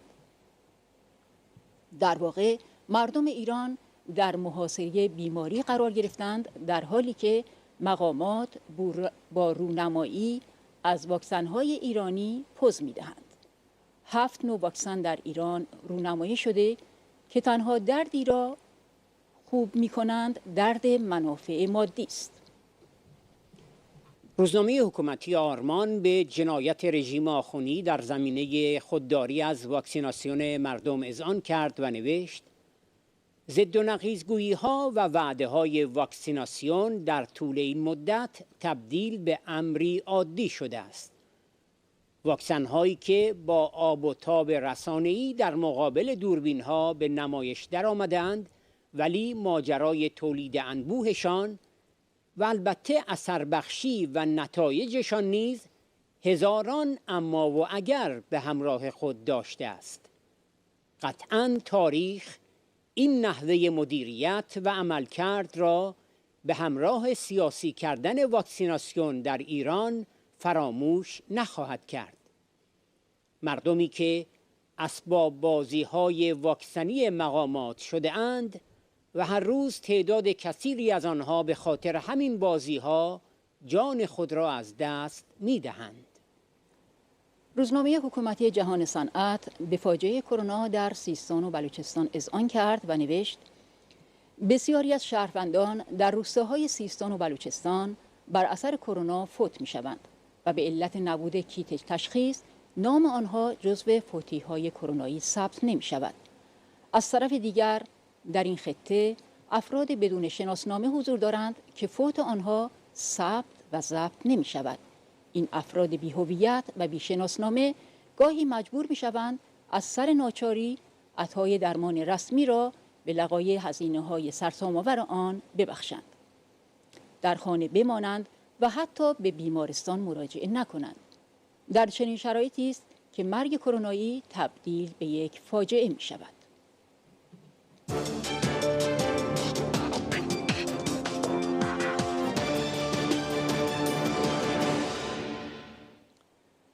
خبرها را از سیمای آزادی ادامه می‌دهیم.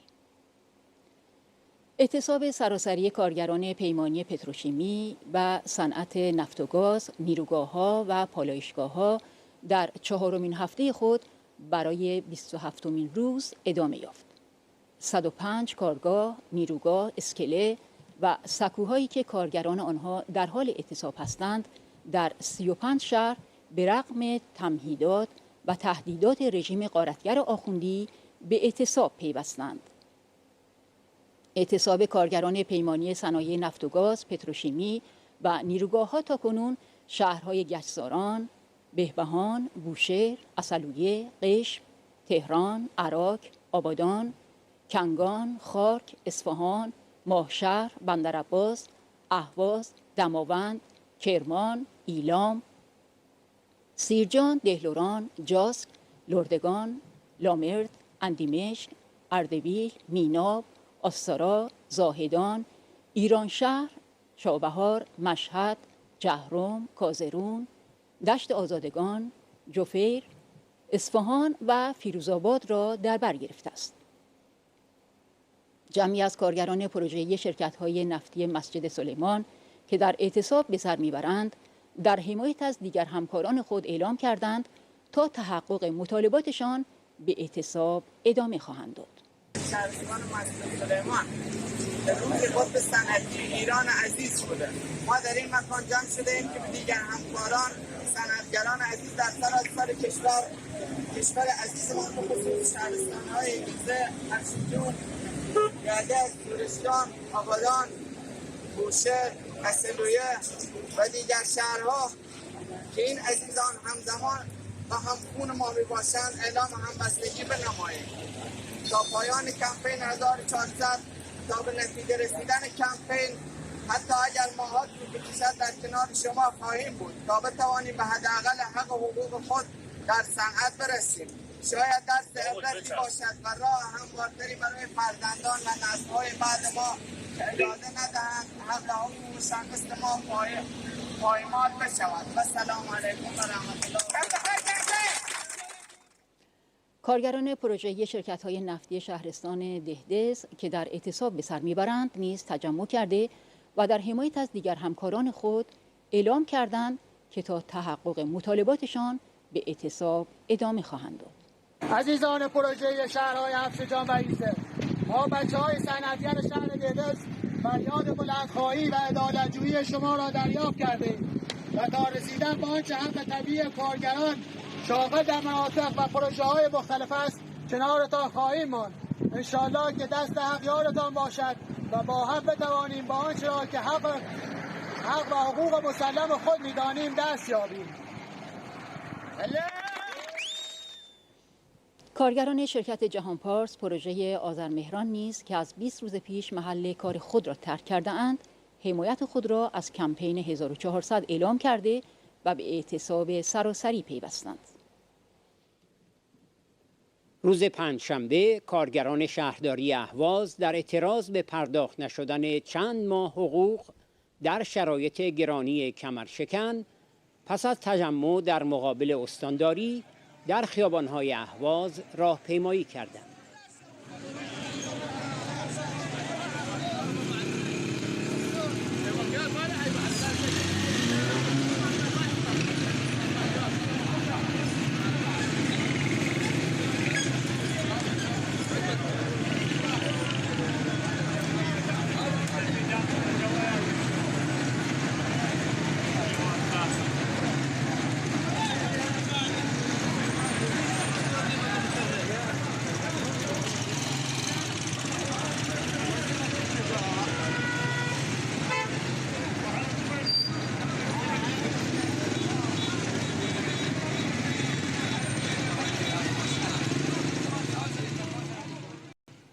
مردم اصفهان در اعتراض به انهدام محیط زیست و برداشت‌های بی‌رویه آب از زاینده رود و در حمایت از این رودخانه که شاهرگ حیاتی اصفهان است دست به تجمع زدند و اعلام کردند زاینده رود را همیشه زنده می‌خواهیم.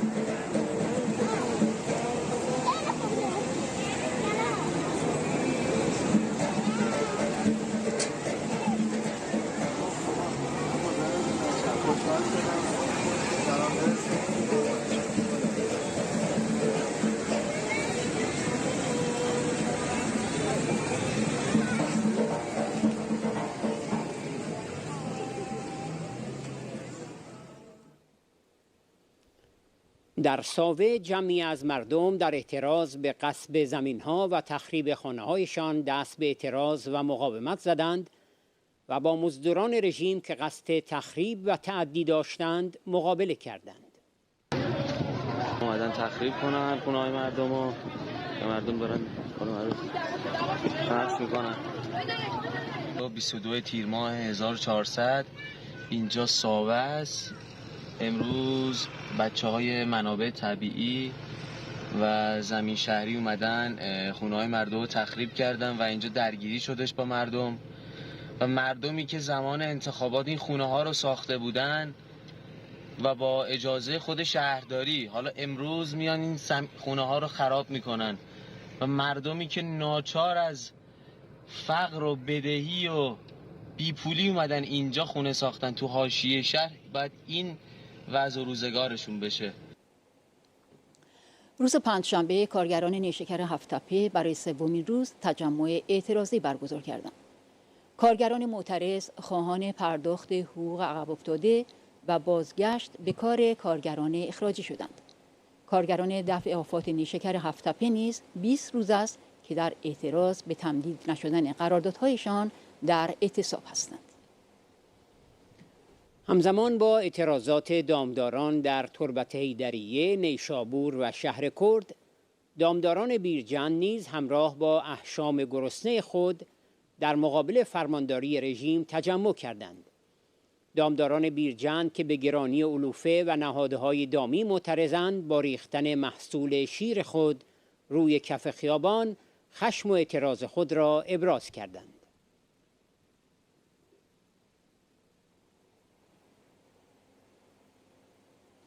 دامداران شهر کرد در تجمع اعتراضی خود در مقابل فرمانداری رژیم گوشه‌ای از عملکرد ضد میهنی حکومت آخوندی که با تجارت و واردات کالاها همه تولیدات ایران از جمله صنایع لبنی و گوشتی را نابود کرده افشا کردند.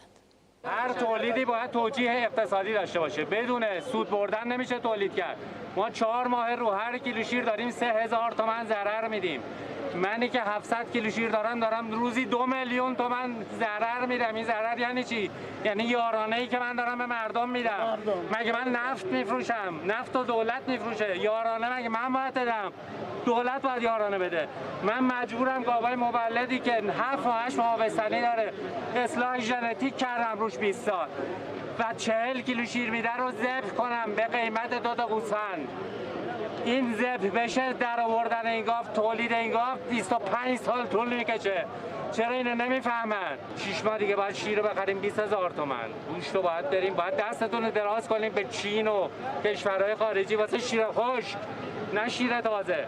چرا این شیر رو 50% گرون نمی‌کنید؟ من 2 ماه دیگه باید جمع میکنم، من نوعی همه اینا 2 ماه دیگه خداحافظ با این وضعیت.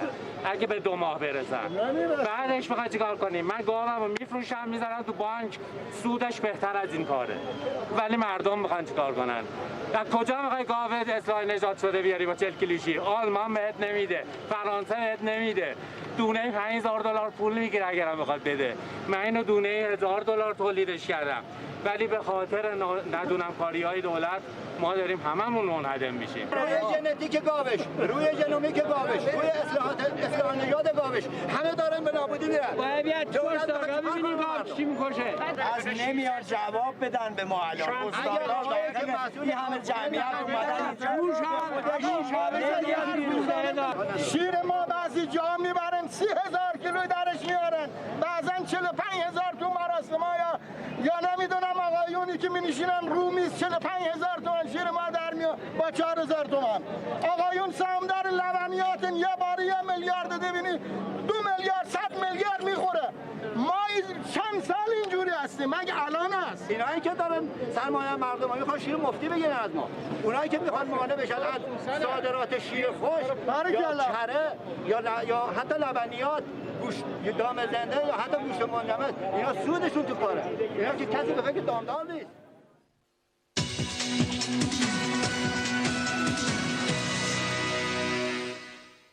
به ادامه خبرها از سیمای آزادی توجه فرمایید. خبرگزاری رویترز به نقل از یک منبع دیپلماتیک خبر داد رژیم ایران این موضوع را به مقام‌های اروپایی منتقل کرده که تا روی کار آمدن رئیسی این رژیم برای از سرگیری مذاکرات اتمی آمادگی ندارد. این منبع دیپلماتیک به رویترز گفت تصور این است که مذاکرات وین قبل از اواسط ماه اوت از سر گرفته نشود. رویترز نوشت از زمان پایان دور ششم مذاکرات وین در جا زده و هیچ نشانه‌ای برای از سرگیری آن وجود ندارد. در این باره سخنگوی وزارت خارجه آمریکا تایید کرد که رژیم ایران به دلیل انتقال ریاست جمهوری وقت بیشتری خواسته است. سخنگوی وزارت خارجه آمریکا همچنین گفت اگرچه ما آماده مذاکره بر اساس تبعیت از برجام در مقابل تبعیت متقابل از برجام هستیم، اما همانطور که بلینکن وزیر خارجه صریحاً اظهار داشته این پیشنهاد تا بی نهایت روی میز نخواهد بود. ژان ایو لودریان وزیر خارجه فرانسه اعلام کرد در جریان سفرم به واشنگتن در مورد ایران با آنتونی بلینکن وزیر خارجه و جک سالیوان مشاور امنیت ملی کاخ سفید گفتگو کردند. در این گفتگوها من بر همگرایی کامل مواضع فرانسه و آمریکا تاکید کردم و اینکه منافع مشترک ما در منع گسترش تسلیحات کشتار جمعی است. لودریان اضافه کرد که در گفتگوهایش با مقامات آمریکا به نگرانی‌های فرانسه در مورد اقدامات جدید رژیم ایران نیز اشاره کرده است. سناتور بیل هگرتی عضو سنای آمریکا با تاکید بر لزوم برخورد قاطع با رژیم ایران گفت رئیس جمهور بایدن باید فوراً به مذاکرات وین پایان دهد. سناتور بیل هگرتی افزود دولت بایدن بلادرنگ کلیه معافیت‌های خود در مورد تحریم‌های رژیم ایران را لغو کند و بر سر منافع آمریکا ایستادگی کند. در خبری دیگر راجع به واکنش‌های جهانی در مقابله با حکومت آخوندی، وال استریت ژورنال به نقل از آژانس اطلاعاتی انگلستان نوشت این کشور قصد دارد منابع خود را برای مقابله با تهدیدهای جاسوسی نظیر اقدامات رژیم ایران 2 برابر کند.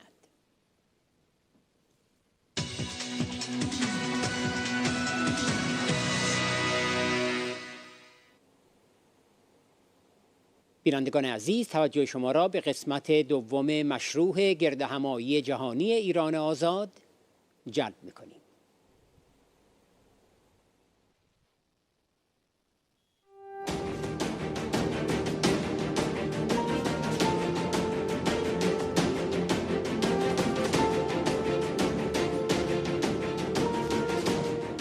سخنرانی‌های گردهمایی جهانی ایران آزاد قسمت دوم.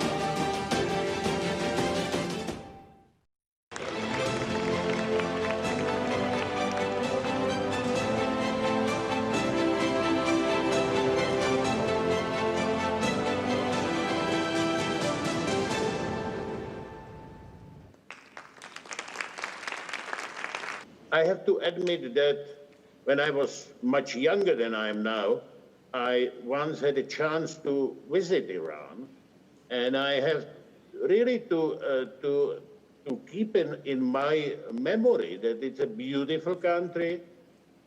I was impressed by the wisdom of the well-educated ordinary people.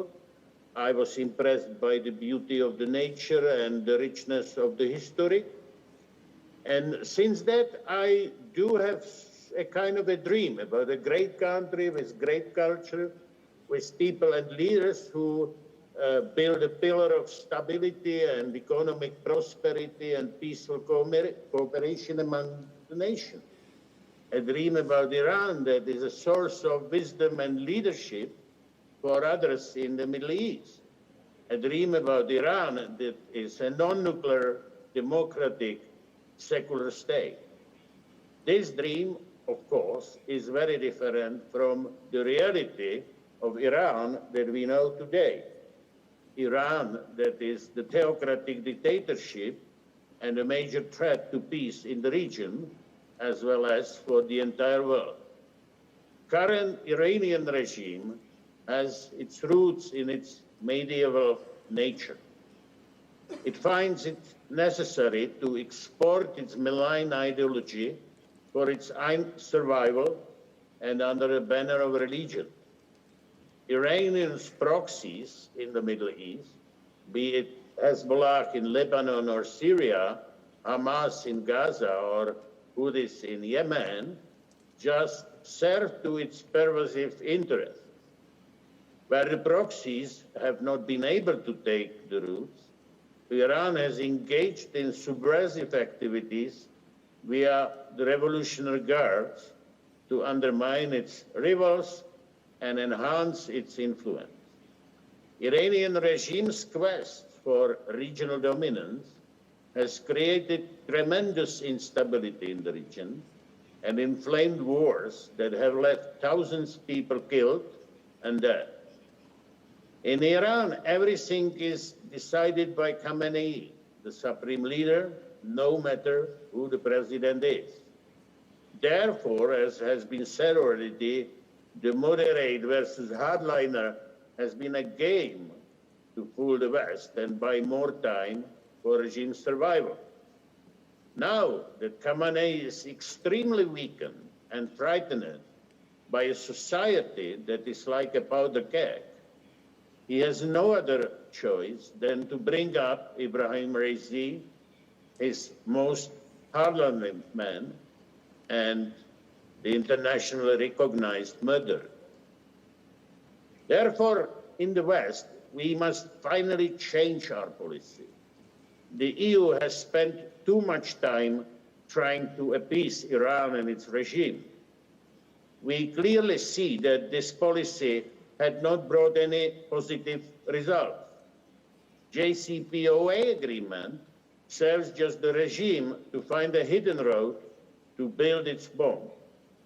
And we should be rather grateful to the Iranian main opposition, NCRA, that had altered the world about Iran's nuclear program a long time ago. What the West and the EU should do, I think two things. Firstly, we need a firm policy vis-à-vis current Iranian regime. We should have no illusion about its true nature, and this regime must not be our partner. It's an enemy, and I would do my best in the European Parliament to stress this. And secondly, we must offer our support to the democratic alternative of Iran, the National Council of Resistance of Iran, led by a woman, Mrs. Maryam Rajavi.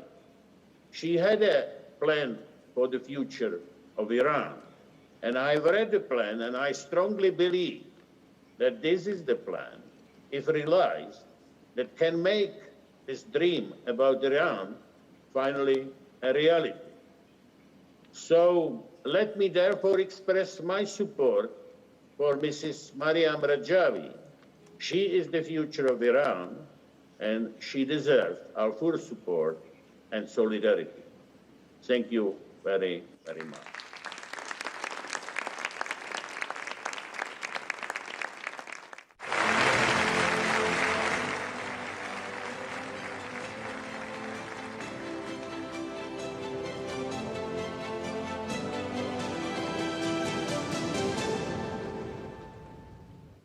Ladies and gentlemen, democracy, human rights, and basic freedoms are the key pillars of the successful and humane society.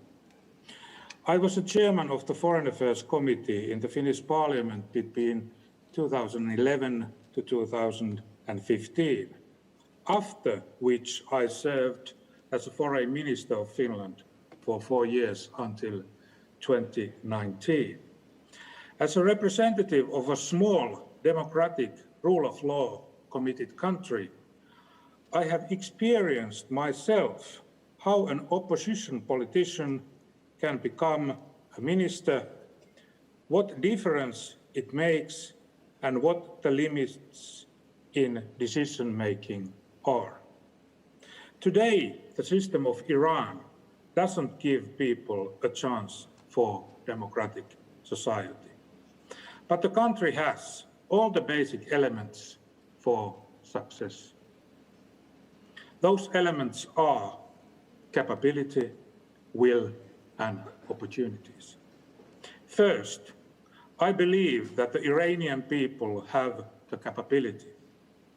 Last time we saw it is in the aftermath of the latest presidential election.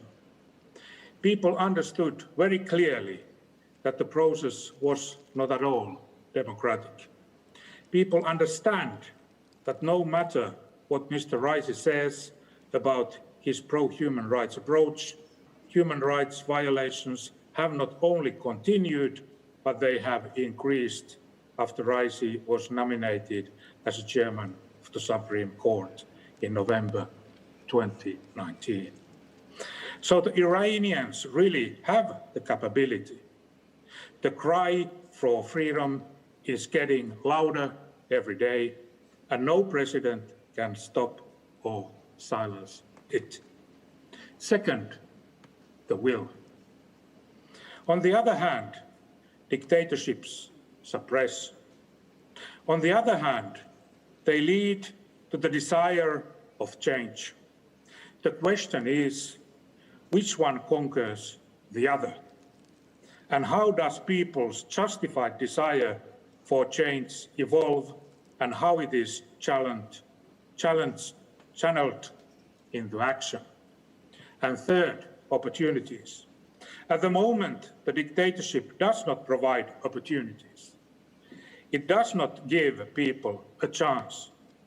To achieve a chance, both Iranians' own work and the pressure for democracy from the international community are needed and fundamental. In realpolitik, the situation is getting more and more complicated.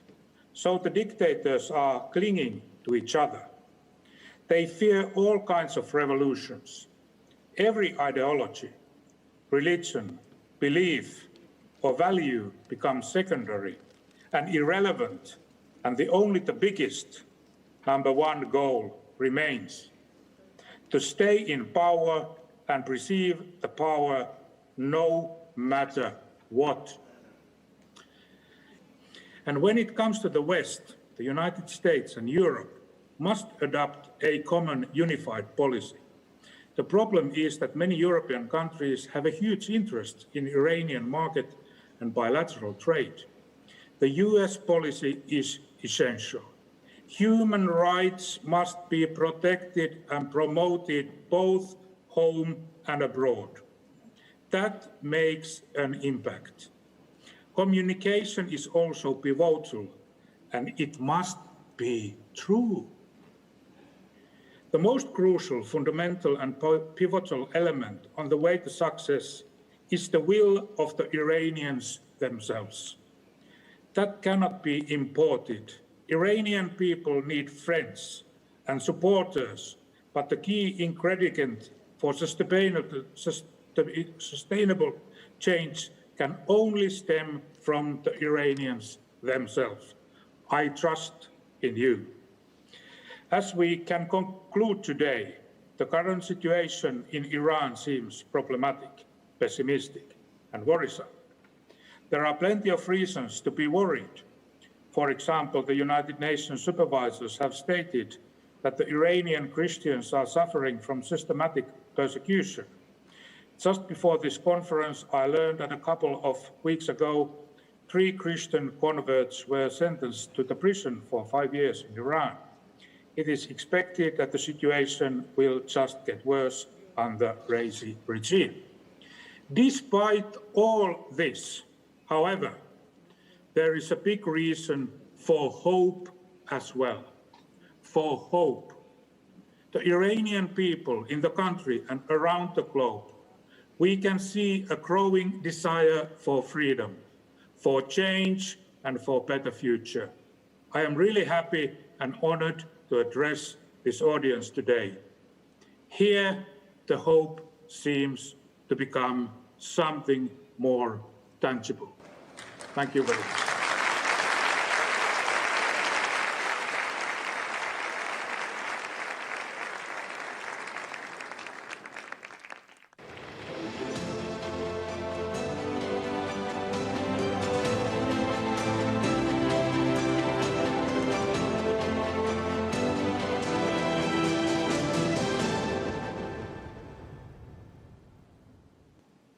Hello, friends, colleagues, ladies and gentlemen. I want to underline and reinforce what others have already said. It is an honor and a privilege for me today at your invitation to join you at the Free Iran World Summit under the auspices and thanks to the organization of the National Council of Resistance of Iran. And I want to underline why I regard it as a privilege to be amongst your number, following Stephen Harper and other. I am here in order to express solidarity and support for the people of Iran in their continuing quest and struggle for freedom, democracy, and human rights. Human rights, I may say, which so many of us in our own legislatures take for granted, but which the people of Iran have shamefully been too long denied. And I am here relatedly in order to highlight the fact of the suffering of which there is a global awareness, and to try, based upon my own political experience, to be a voice for freedom. So many points have been so powerfully made so frequently in the course of the last couple of hours that I paid the very closest attention to what President Rajavi had to say. And I am absolutely crystal clear in my mind that the Iranian people continue to reject all oppression. And indeed, throughout the protests, of which there have been so many over the decades, I have still ringing in my ears those compelling and forceful slogans: down with the oppressor, be it the Shah dictatorship or that of the Supreme Leader Parliament in the United Kingdom, in order to back the people of Iran in calling eloquently, calling with principle, and calling persistently for a secular and democratic republic. It doesn't matter in the end very much what the form of the dictatorship is. It is the fact of it that counts. And the fact of dictatorship has its consequence in appalling disadvantage, deprivation, and very often destitution for the people who suffer under it. So I am here today to say that I support the call for free and fair and democratic elections, which there have not been in Iran, of which more anon, and explicitly, with all the force and passion at my command, to support the NCRI President's 10-point plan for the country's future. And let's be clear, in crystallized and succinct form, what those 10 points are. People's sovereignty. And what does people's sovereignty mean? It means universal suffrage. It means political pluralism. It means the right to choose your leaders. And it means, crucially, in a democracy, the right to change your choice of who should be your leaders. Secondly, it means freedom of speech, freedom of political parties, freedom of assembly, freedom of the press, and freedom of the internet. Thirdly, it means individual and social freedoms which are consistent and in accord with the United Nations Declaration of Human Rights.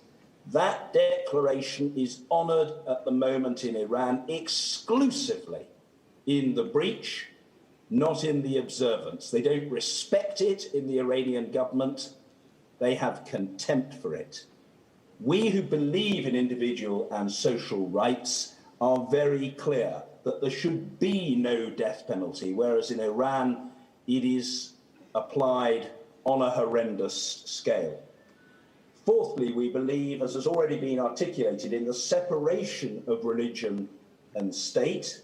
That's the nature and essence of a secular democracy, and we believe in freedom of religion, freedom of worship, and indeed freedom to subscribe to no particular religion at all.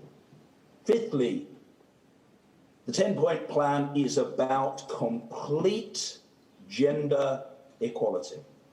Sixth, an independent judiciary and a legal system which is separate from, independent of, not bossed around by or subjects to edicts from the central government, is of the essence of a free society. Stephen knows that in Canada. I know that in the United Kingdom. Colleagues from elsewhere around the world who have spoken or will speak to you are very clear about what an independent judiciary is and what it is not. They don't have it in Iran, and the people want it, thirst for it, clamour for it, demand it, and deserve it. Next, autonomy for Iranian nationalities. Equal opportunities in employment and entrepreneurship, and the protection of the environment.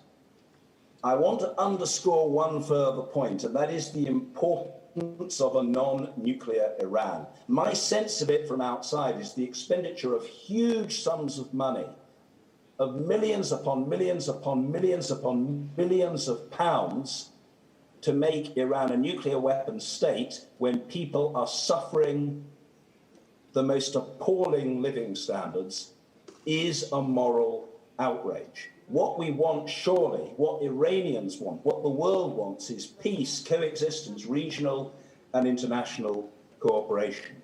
Reference has already been made to the 1988 massacre, and that cannot be forgotten or forgiven or shoved under the carpet. What is required is that Amnesty's call be honoured, that there should be an investigation of Ebrahim Raisi for crimes against humanity.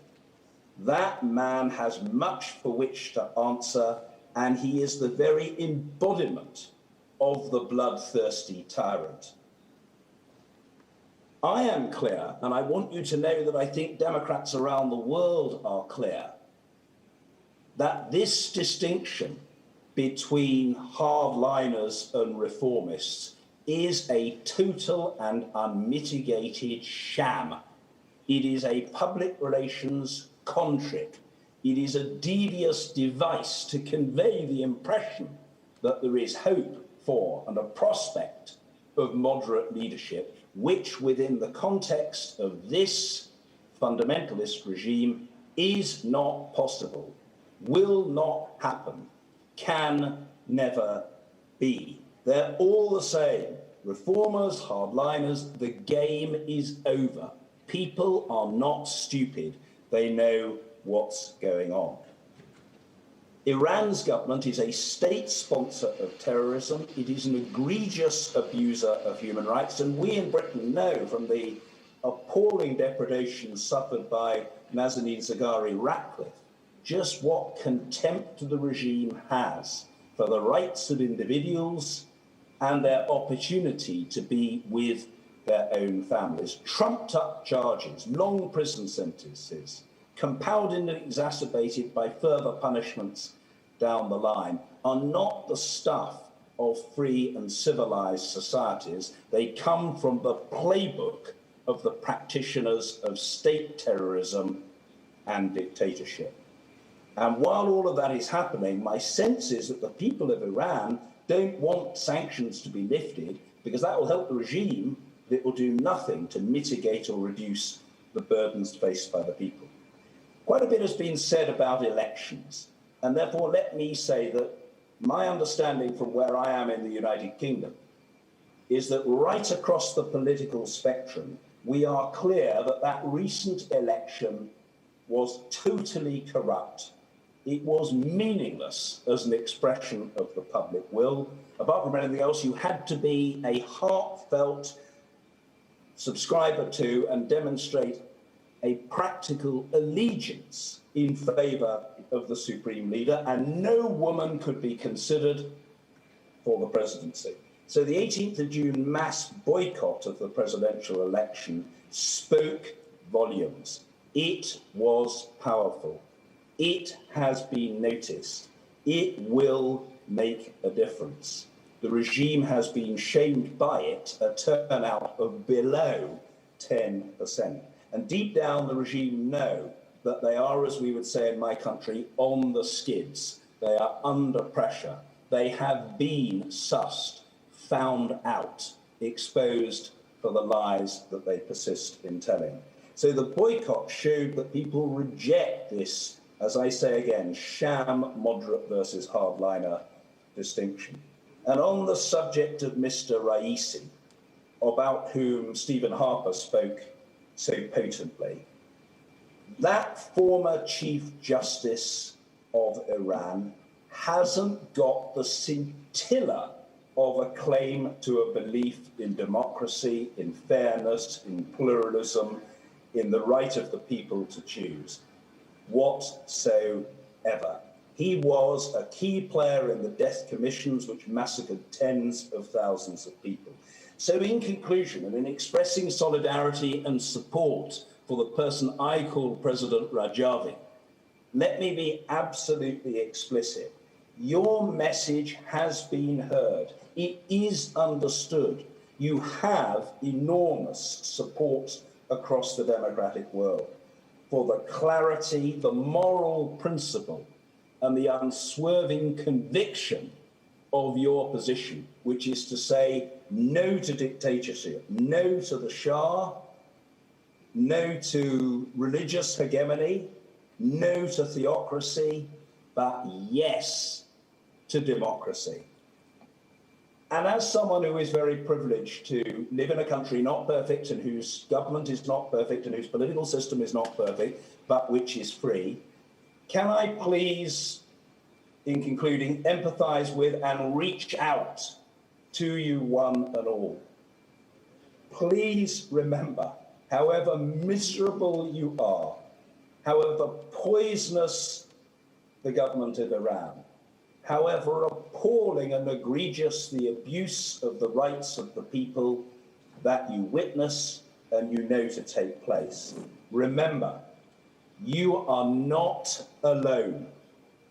You have friends, and not least thanks to the National Council of Resistance of Iran. You have growing numbers of friends in touch and communicating with each other across the globe. You have friends, you have allies, you have cheerleaders all over the planet, irrespective of race, irrespective of color, irrespective of creed, irrespective of gender, irrespective of disability, irrespective, my friends, of orientation. Believe me, the flame of freedom burns brightly. Sometimes you might fear that it's becoming a dim flicker, but for the most part, it burns brightly. And the desire, the insatiable appetite for freedom beats in the breast of decent people across the world, because it is a natural aspiration for there to be human autonomy and the right to choose one's leaders. That flame of freedom will never be extinguished. Freedom, democracy, and equality. Those are your values. Those are my values. Let's stick together and make common cause. Congratulations on the courage, the fortitude, the bravery, and the persistence that you have displayed. People around the world will continue to support you. And in due course, hopefully sooner rather than later, I assure you, you will prevail. You will succeed. You will win. And the fascist bigots who oppress you will be hissed out of office. Thank you very much indeed.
Madam President Rajavi, ladies and gentlemen, dear members of the National Council of Resistance, thank you very much for allowing me to attend to this very important World Forum. Much has been said. Nevertheless, I would like to start my thoughts by saying I've been listening to President Rajavi very carefully. Madam President, thank you very much for your words that I consider as European a wake-up call for Europe. I consider a wake-up call for the international community as a whole. Why? Because during the years, myself as the foreign minister or vice president of European Commission, many of my colleagues in European Union, in America, in North America and elsewhere have been having contact with representatives of Iranian regime, sometimes so-called reformists, sometimes so-called conservatives. I can tell you from my direct experience, no differences at all. I found always one thing: the Iranian negotiators are very good gamblers. They are very capable to try to hide to their counterparts while sitting in the table like European councils of ministers or United Nations Assembly. They are capable to try to hide what they are doing at the expenses of the Iranian people. This is a clear point, and this is why it's so important what you, Madam President Rajavi, just said. What you have in your heart, in your mind, a country that is rich in nature, but now is tremendously poor. It is poor economically. It is poor because when you don't enjoy non-negotiable fundamental rights, that country is extremely poor. Because the basic rights, right to be free to express the opinion, right to women and men to be equally respected, right to profess a religion, these are basic rights. And your country, your beautiful country, is tremendously poor. This is why it's so important that you repeat your message, that the National Council repeats a message which is not only of, I would say, hope. I think you will succeed. I'm sure sooner the better, but you will succeed in getting freedom and liberty for your country. But it's important now to open the eyes of the international community. When the Iranian negotiators try to regain ground to bring on the table the European Union negotiators or the 5+1 member countries, they do, and this is my deep conviction, only because they used the nuclear deal as a leverage for a recognition of their role in the region. They want to be recognized politically. And this is the point where they should fail. They cannot be recognized a viable partner, a viable negotiator. Nuclear is only one element of a general number of issues. And the issues brings me with my mind to the 30,000 political prisoners, to the executions, to the death penalties, and to the deprivation of fundamental freedoms. There is not only the nuclear negotiation.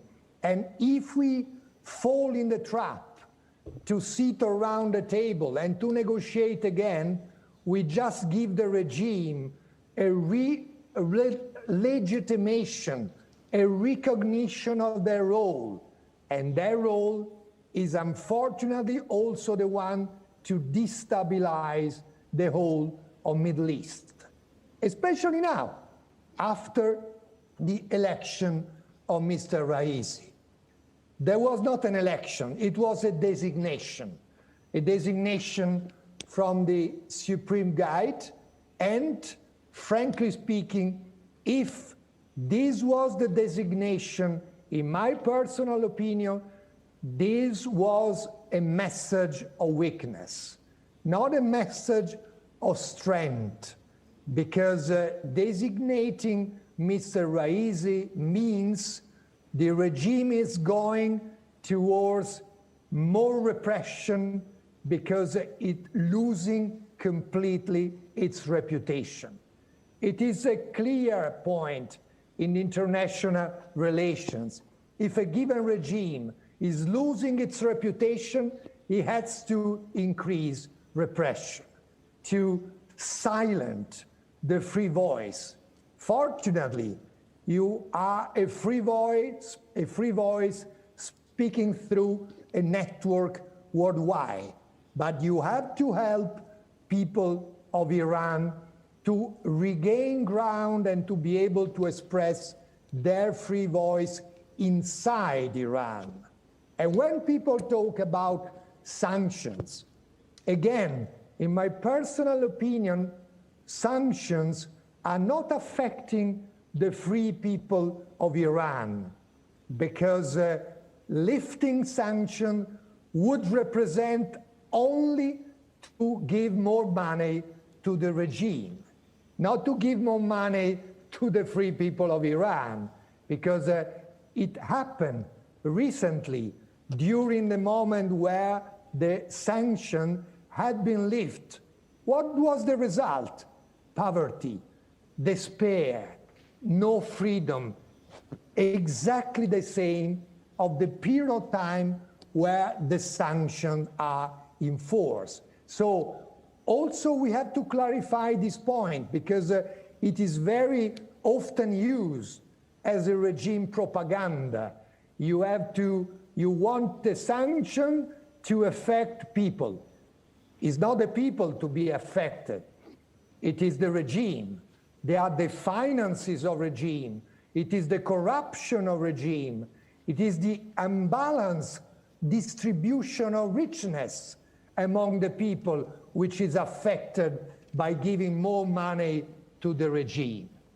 What to do about this increasing threat represented by an aggressive regime and led by a designated president that should be held accountable for having been responsible for thousands and thousands of people executed, people being political prisoners. First of all, I would say, thanks to your wake-up call, my colleagues in Europe should seriously consider not to sitting whatsoever around the same table with the Iranian dignitaries. This would be a clear message. I cannot recognize persons who have, by trying to sign an agreement, bloody hands. We have been doing concerning other regimes. We have to be very frank, very strict in respecting our Constitution, the Charter of Fundamental Rights of European Union. Having been myself also Commissioner for Fundamental Rights, I've been made aware in that capacity of the tragedy involving human rights in Iran. First message, Europe, don't sit together around the same table to negotiate. Don't legitimize, don't recognize the legitimacy as a serious interlocutor of a country whose president deserves to be held accountable, thanks to an investigation which is, I would say, encouraged and promoted, but still did not become a reality. So this is the first message. The second message, Europe and the West should be absolutely clear on Middle East. Let's be clear on destabilizing role of Iranian regime in the whole of the Middle East. In the countries like Syria, by infiltrating the the Pasdaran Guard to the Iraq, to destabilize the whole region, and this is another element to be taken into consideration by those who believe that maybe one day Iran could be negotiating with Arab countries. This is not absolutely the truth. It's impossible. It is, again, the play of the gamblers. They try to hide what is really behind the scene. Behind the scene is terror, is deprivation of rights. In conclusion, I think what you are doing now is not only a wake-up call, and the previous speakers already highlighted a number of very important points, but it is an appeal for respecting universal rights. These are not only the legitimate rights of the Iranian people. These are universal rights. A given country does not deserve to be considered a normal partner, a viable country, if the complete denial of universal rights becomes the normality. This is a point, this is the added value of your struggle for rights. This is the message to us, to Europe, to the West, to those that consider your struggle for rights a struggle for non-negotiable position, never to negotiate with those that make of repression a wave of life and make of repression a normality in the regime. I'm sure the sooner the better, in any case, since you are doing the right thing. The others are on the bad side of the history. They will lose, you will win. Thank you very much. Thank you, the Honorable John Verreco, former Speaker of the Parliament from the United Kingdom. Thank you, Mr. Minister Frattini, for joining us today. What is important in your remarks is your agreement on the need for a right policy, which focuses on human rights vis-à-vis the regime in Iran. Now, with the appointment of Raisi, whose record is filled with suppression and execution, it is more necessary. This regime has gone after nuclear weapons for a long time. It was the Iranian resistance's revelations in 2002 that showed the world the mullahs are after the bomb. So continuing to negotiate and dealing with this regime will only prolong further suppression and execution in Iran and pose a serious threat to global peace and security.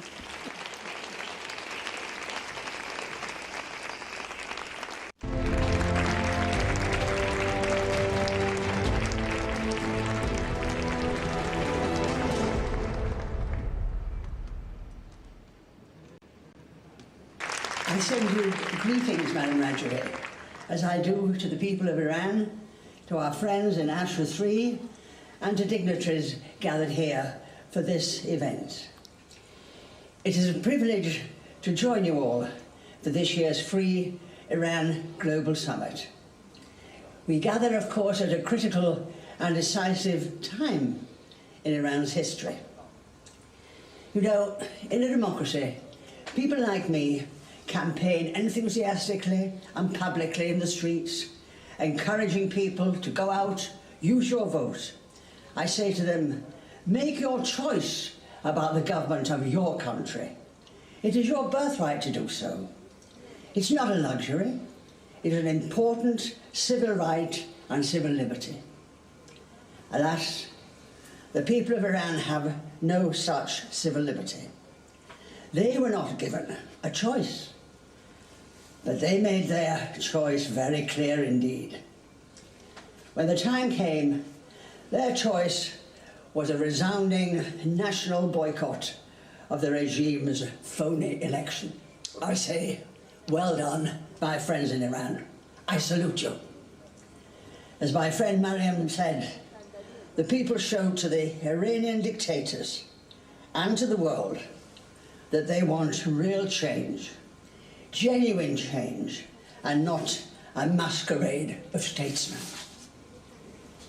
You know, we're reminded, especially today, of Madam Rajavi's 10-point plan for the future of Iran, which encompasses the democratic aspirations of the people and guarantees the realization of their long-standing desire for civil liberty and for the democratic process. It is no coincidence that women of all ages are in the vanguard of this popular resistance movement against the regime. I admire the role women are taking and the courage they demonstrate in so doing.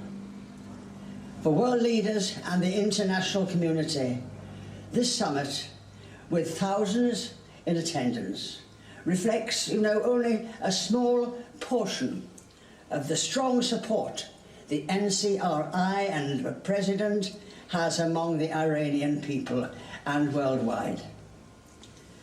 My friends, the time has come to recognize this democratic alternative and popular movement as it marches, it certainly marches to victory for a free Iran. I stand with you, men and women of Iran, and support you until the day when we can gather to rejoice for the final celebration in Tehran, the capital of a free and democratic nation. Thank you.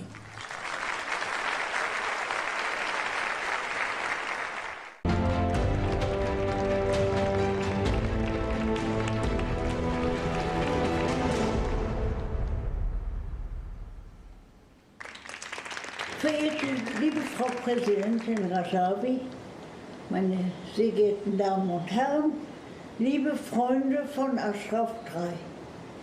Diese große Konferenz, in der ich gegenwärtig, wenn auch nur digital teilnehme, findet in einem Land statt, wo sie endlich zu etwas mehr Ruhe gekommen sind. Aber wir müssen uns keine Illusionen machen. Im Iran herrschen Gender-Apartheid, brutale Verfolgung von Andersdenken, Angst vor religiösem und staatlichen Extremismus. Toleranz ist eine große Errungenschaft der menschlichen Zivilisation und der tolerante Islam bereichert die internationale Gemeinschaft. Der tolerante Islam ist eine unverzichtbare Basis für friedliche Völkerverständigung, aber auch für Gleichstellung von Mann und Frau, gerade in der islamischen Welt. Das ist es, was unsere Bewegung verkörpert. Sie will den Frieden, die Befreiung der Menschen vor Verfolgung und Tod, vor Flucht und Vertreibung. Wir arbeiten für eine starke Menschheit, in der niemand hungert und Angst vor Schrecken ständig erlebt. Das Volk will teilhaben, teilnehmen, Verantwortung teilen, gemeinsam aufbauen, unsere Welt, das heißt den Planeten retten. Jedoch die Herrschaft hat sich in 40 Jahren trotz immer wieder neuer Versuche, Appelle und Resolutionen nicht geändert.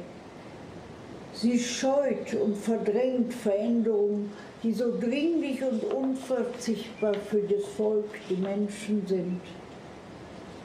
Aber es gibt Alternativen. Ja, sie beinhalten Widerstand und Neuanfang. Ein Mut, den die große Organisation der Präsidentin Mariam Rajavi mit ihrem 10-Punkte-Plan entwickelt hat und lebt. Es ist der 10-Punkte-Plan für ein freies, gleichberechtigtes, säkulares und atomfreies Iran. Das ist die zentrale Hoffnung für alle, wieder frei und selbstbestimmt leben zu können. Kehren wir doch zurück zu den 4 Weltreligionen, die sich wechselseitig anerkennen, nicht nur in Berlin, sondern überall. Dazu gehört ein moderater, aufgeklärter Islam. Die fundamentalistische Auslegung hat genug Schaden angerichtet. Sie muss ein Ende haben. Kehren wir zurück zu der Hoffnung, die die 4 Weltreligionen aufbauen. Eine Welt, in der Mädchen und Jungen, Brüder und Schwestern, Gläubige und Atheisten nicht mehr vom Teheran bis Bandar Abbas weinen und leiden müssen. Sie sollten in einer Welt leben, wo sie sich frei entfalten und ihr Leben gestalten können. Und dies wird nur möglich sein, wenn wir eine solche Alternative unterstützen, die heute hier an unserer Seite ist. Das ist eine Chance und diese sollten wir nutzen. Die iranische Widerstandsbewegung unter Leitung von Frau Rajavi hat diese wertvolle Basis geschaffen. In einem opferreichen Kampf gegen die frauenfeindliche Mullah-Diktatur hat sich die Alternative bewusst auf das Prinzip der Gleichstellung von Mann und Frau positioniert und fokussiert. Gleichberechtigung in der politischen Führung ist das entscheidende Kriterium. Um die fundamentalistische Diktatur außer Gefecht zu setzen, muss zuerst das Gedankengut dieses reaktionäre Wesen in die Knie zwingen. Dafür kämpft Mariam Rajavi mit einer ganzen Reihe emanzipierter Frauen. So sind die Frauen nicht nur Kraft des Wandels, sondern auch die Kraft des Aufbaus für die Zukunft. Frauen sind stark und leben Verantwortung. Und für diese gehört die Zukunft auch des Irans. Ich hoffe sehr auf diesen freien Iran, der uns immer näher rückt. Und danke für Ihre Aufmerksamkeit und viel Umsetzungskraft dieser Konferenz.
Thank you. Thank you very much. I am so honored and thrilled to be with you today, particularly pleased to be joined by two new Canadian colleagues who will speak following my remarks. I'm still pleased to as well join many Canadians of Iranian background who are watching online across the country. I am also very pleased to say hello to my friends at Camp Ashraf. I'm sorry that I can't be physically with you today, but I want you to know my heart and my enthusiasm are with you today. There's one group of people we know who are also watching. There are millions of people in Iran who are watching today's event online, or who will watch it online. And I want to say to you very clearly, the people of Iran, that the Canadian people are with you in your great struggle. One of the proudest moments that I had in public life over 20 years in government was the day when Canada made a big decision 10 years ago. We said that we wanted nothing to do with the terrorist-supporting, human rights-violating regime in Tehran. We formally broke off diplomatic relations with the regime, and we kicked the mullah's henchmen out of Canada. That was real Canadian leadership. There will be a day when Madame Rajavi will kick the mullahs from power in Tehran. Razi's installation as president is clear evidence that it is deeply afraid of the uprisings going on across Iran. The mullahs have made a radical hardliner president with the blood of 30,000 freedom fighters on his hands. Western leaders must understand the charade, the myth of reform, and that appeasement is possible in Iran is simply a mirage. It has failed for more than 40 years. I am also really pleased to be able to recognize the moral leadership and courage of the president of Slovenia. He has called on Raisi to account for the 1988 massacre of 30,000 MEK prisoners. He has angered the zealots and the mullahs, and friends, he should wear that as a badge of honor. The world needs more leadership like this. I want to join you in calling for accountability for this regime's human rights violations, for its mass murders, and for its repression, and for its support of terrorism, not just in the region, but frankly, around the world. And I have a message for Ibrahim Raisi. You are not a legitimate leader. You were not a legitimately elected president. The Iranian people will hold you to account for your actions, and the world will hold you accountable for the blood on your hands. Madame Rajavi, I am so pleased to call you a friend. I admire your courage. I admire your leadership. I admire your 10-point plan. We in Canada stand with you to pursue a better day for the people of Iran. Next year, let's hope we can meet and gather in a free Tehran.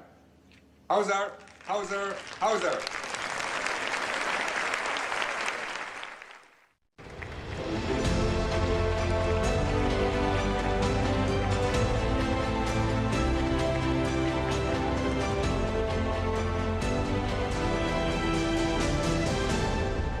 Bonjour à toutes et à tous, et d'abord toutes mes salutations amicales à Mariam Rajavi. Je voudrais remercier votre présidente de m'avoir invité une nouvelle fois à venir participer à votre grand rassemblement annuel. C'est vrai que ce rassemblement, une fois de plus, se passe dans des conditions particulières. Le Covid ne nous permet pas de nous rencontrer directement, ce que je préfère d'une façon générale, mais heureusement, la technologie nous permet néanmoins de dialoguer. Et je pense que dans cette période, c'est important effectivement de pouvoir continuer à entretenir des relations, pouvoir continuer à réfléchir ensemble à ce qui se passe dans le monde. Un monde toujours plus complexe, un monde qui a besoin de personnalités telles que Mariam Rajavi, avec son attachement aux droits de l'homme, son attachement aux valeurs démocratiques, son attachement à la laïcité et aux droits des femmes à pouvoir s'exprimer. Alors oui, Mariam Rajavi, je vous souhaite une nouvelle fois de pouvoir continuer longtemps à mener ce combat pour vos idées, pour vos valeurs, qui est le vôtre. Mesdames et messieurs, depuis la dernière fois que j'ai eu l'occasion de m'entretenir avec vous, il y a un événement majeur pour toute démocratie qui s'est passé en Iran.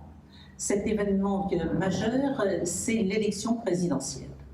Et c'est vrai que dans tous les pays démocratiques, l'élection présidentielle, c'est un moment particulier, le moment probablement le plus intense pour une démocratie.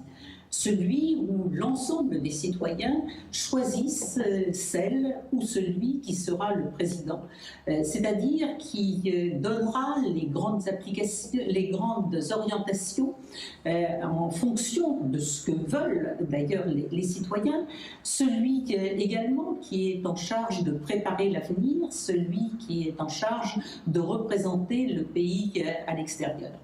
Oui, c'est pour cela, et parce qu'il y a à la fois cet enjeu majeur pour le futur, mais aussi la participation de tous les citoyens, qu'une élection présidentielle est un moment fort dans une démocratie. Hélas, ce moment a pris un aspect particulier en Iran, loin de ce que l'Union européenne attend et espère pour un grand pays comme l'Iran. D'abord, la première des choses et qui est contraire au principe démocratique, c'est que le choix même des électeurs a été restreint. Normalement, on choisit son président parmi un grand nombre d'hommes et de femmes qui sont candidats. Il ne s'agit pas de principes occidentaux, il ne s'agit pas de principes américains, il ne s'agit pas de principes asiatiques. C'est le principe de l'idée même de la démocratie. C'est la première lacune en ce qui concerne la première atteinte au principe démocratique. Mais ensuite, il y en a eu une autre, qui est d'ailleurs probablement liée à celle dont je viens de parler. Probablement parce que l'élection était en quelque sorte jouée d'avance. Mais ce que je dis aussi, c'est qu'il y a un certain nombre de valeurs communes qui dépassent les pays, qui sont au-dessus de cela. Et dans ces valeurs, il y a la démocratie. Dans ces valeurs, il y a le respect des droits des femmes, l'égalité des femmes. Il y a le respect du droit à s'exprimer. Il y a le respect de l'opposition. C'est tout cela, aujourd'hui, qui manque.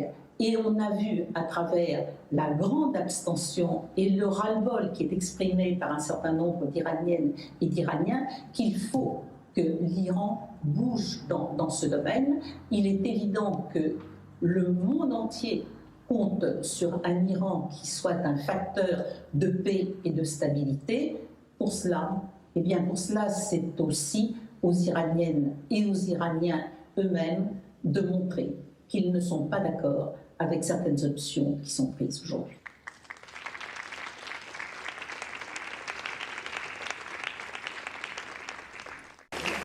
Thanks to honorable ministers, Sheikh Michel Alioumarie, Mr. Liam Fox, Mr. Kushner, and Mr. Terzi. Thank you for your presence in this gathering and your remarks. Cher Michel, merci pour votre discours. Comme toujours, avec votre connaissance de la nature de ce régime, vous avez très bien expliqué ce que la communauté internationale doit faire, surtout que maintenant, un des auteurs du massacre de 88 est devenu le président des Mollahs. Donc, tout est clair et il faut agir. Monsieur Kushner toujours souligne l'importance des droits de l'homme. C'est vraiment précieux et rare dans le monde d'aujourd'hui. Mr. Liam Fox has always stressed the importance of adopting a decisive policy against the clerical regime, and I remember what Mr. Terzi said, that any deal or agreement with this regime is not acceptable anymore. A decisive policy must be followed against this regime. This is a fact that has been proven today more than ever before, and all the illusions about the possibility of reform and moderation is this regime have now disappeared. Once again, thank you very much all.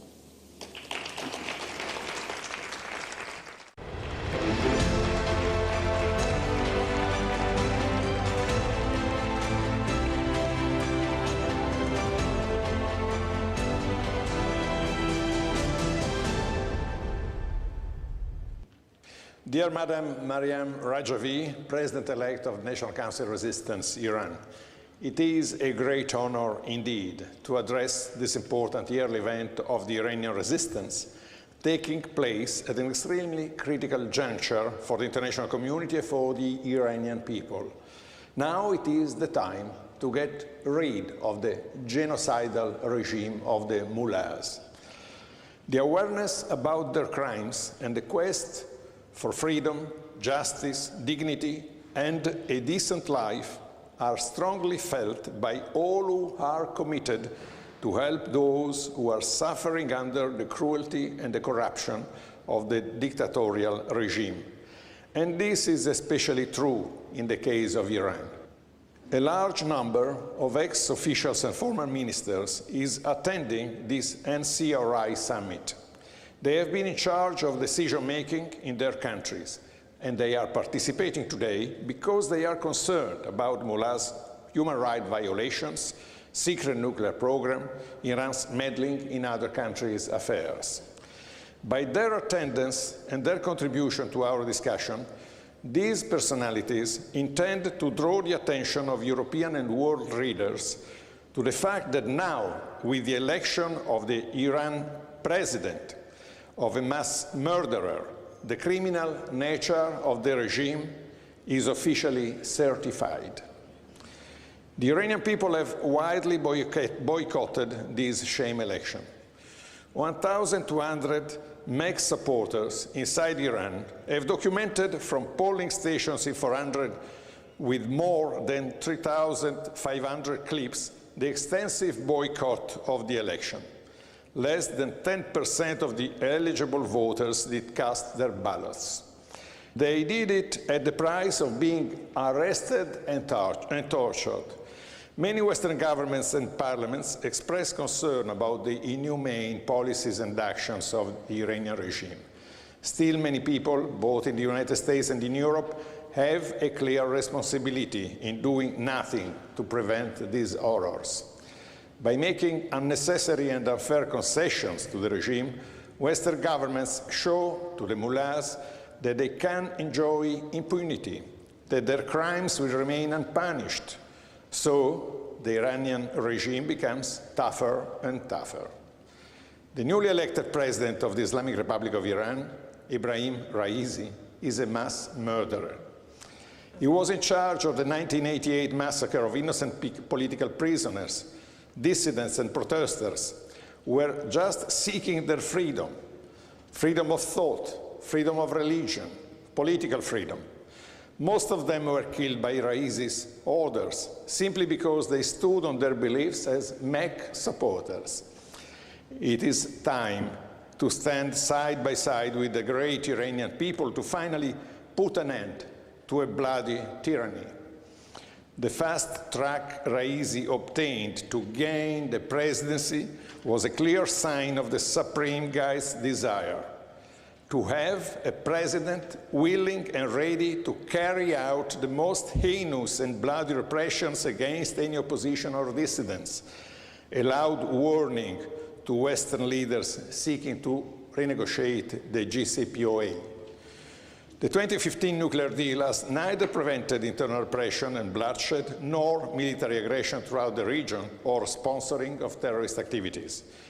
European and US governments should not forget the extreme suffering inflicted on the Iranian people whenever they agree to meet with the representatives of a regime.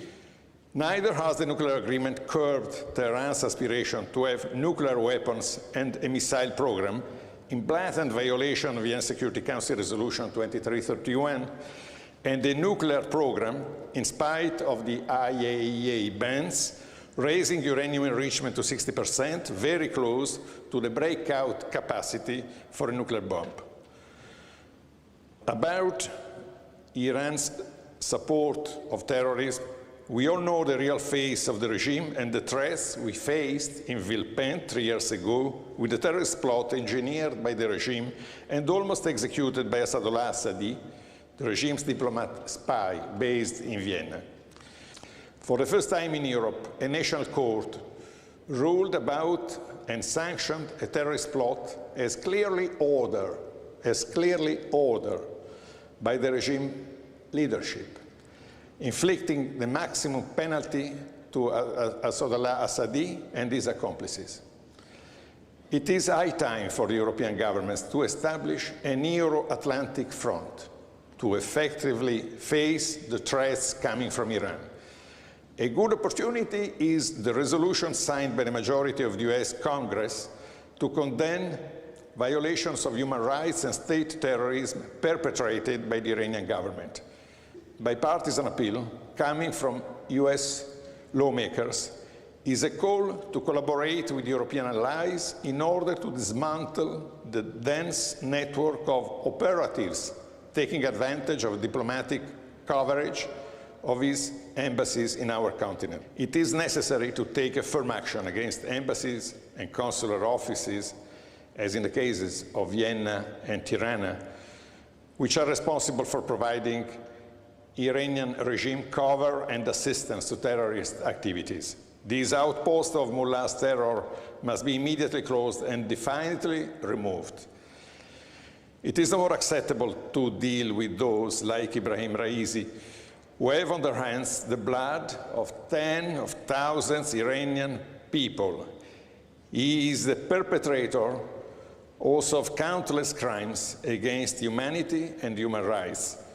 And for this reason, he is blacklisted by the US Treasury and has been blacklisted since November 2019.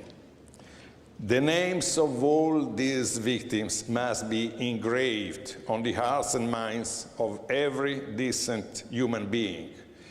They must be remembered as collective memory of all peoples and governments which rely upon a world where justice, freedom, respect of human dignity must be assured and implemented. Now the further question is, what should we do? Should we acknowledge the reality of this medieval regime because there is nothing we can do? No, this is not, absolutely not the case. The regime is weak. It is facing numerous crises and an explosive society. The strikes have spread already across Iran and are increasing every day. Now, just a few days after the sham election of Raisi, the petrochemical workers are protesting throughout the country, demanding higher pay to keep up with the skyrocketing inflation, which is now above 50%. In these circumstances, we should look to the organized and effective democratic alternative with its competent leadership. The pillar of this alternative and its strength and steadfastness has come about through the Iranians' struggle against the Shah's regime and inside the Shah's prison. Masoud Rajavi, who led the Mex movement against the previous dictatorship that ruled Iran, foresaw exactly what the whole world sees today about the mullah's behavior. He courageously and very bravely uttered 40 years ago, and I quote, "This regime is incorrigible. It cannot make reforms and it must go." Masoud Rajavi said about this regime from day one, he said that the viper does not give birth to a dove, and this has been fully demonstrated today. That is why the mullah's regime does everything it can to eliminate the MEC and the NCRI, to eliminate them as the only democratic alternative to Iran. It even opens the way for and helps the remnants of the Shah's monarchy to appear as an opposition group competing with the MEC and with the NCRI in order to deviate attentions from the true alternative, which is threatening the regime. If we seriously consider all the aspects of the Iranian situation, nothing points to the regime's survival in Iran. Iran has a powerful alternative which inspires and motivates the Iranian people. It motivates the Iranian people to resist such a fight against the regime and to resist corruption and cruelty of the regime itself. Today, if the West wants to be effective, the best way of doing this is to acknowledge the democratic alternative that the corrupt clerical regime is trying to hide under a tremendous amount of demonization and through the buying of the media and journalists and many other ways. Thank you very much.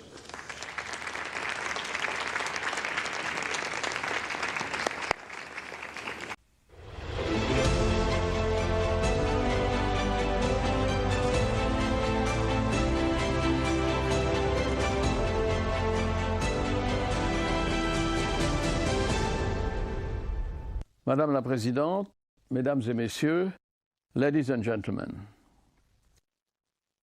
Is Iran a normal state? Does it deserve the name of terrorist state? All these countries around Iran are concerned, and they are all protested about Iranian bellicism, so-called the Islamic Revolution dimension. Iran just elected a new president, Ibrahim Raisi, an extremist and, if we believe United Nations wording, a criminal. The formula is a grim reminder of the crisis of immunity. I want to address the Iranian people about this evolution. Is it nationalism? Is it hégémonisme? This is dictature. Depuis la venue de Khomeini en France, et même avant, je suis le plus attentivement possible les soubresauts de la politique au Moyen-Orient et très spécialement la politique de Téhéran. Nous en connaissons les grandes lignes et nous affinons nos opinions en fonction des changements des politiques internationales et de nos connaissances. Mais aujourd'hui, après les élections dont nous devons tirer quelques conclusions, c'est donc lui, Ali Khamenei, en ce moment, 82 ans, qui a arbitré par avance, qui a sélectionné les candidats, et les élections viennent de nommer un extrémisme qui s'appelle Ibrahim Raisi. Alors notons qu'en Iran, on ne dit pas élection, on dit sélection. Parce que sélection, ça veut dire que c'est en réalité l'imam qui a interdit aux figures conservatrices, aux gens un peu plus ouverts, de se présenter à ces mêmes élections et qui a donc élu Ibrahim Raisi. Entrons donc dans cette histoire qui est très pesante, très prégnante. Comment les Iraniens ont-ils interprété cette élection? D'abord, ils ne l'ont pas beaucoup interprété eux-mêmes parce que plus de la moitié des Iraniens présents en Iran n'ont pas voté. Et donc, c'était en effet pour se doter extraordinairement dictatorial et assassin toute sa vie. Alors, qu'est-ce qu'on croit? On croit que cet homme, si on lit les textes des Nations Unies ou d'Amnesty International, cet homme a été à l'origine de la torture ou de l'exécution de milliers d'Iraniens.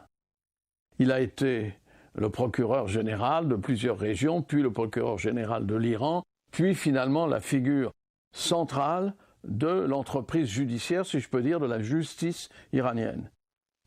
Donc il a choisi, à 82 ans, d'avoir éventuellement un successeur, M. Raisi, qui était un ultra-conservateur.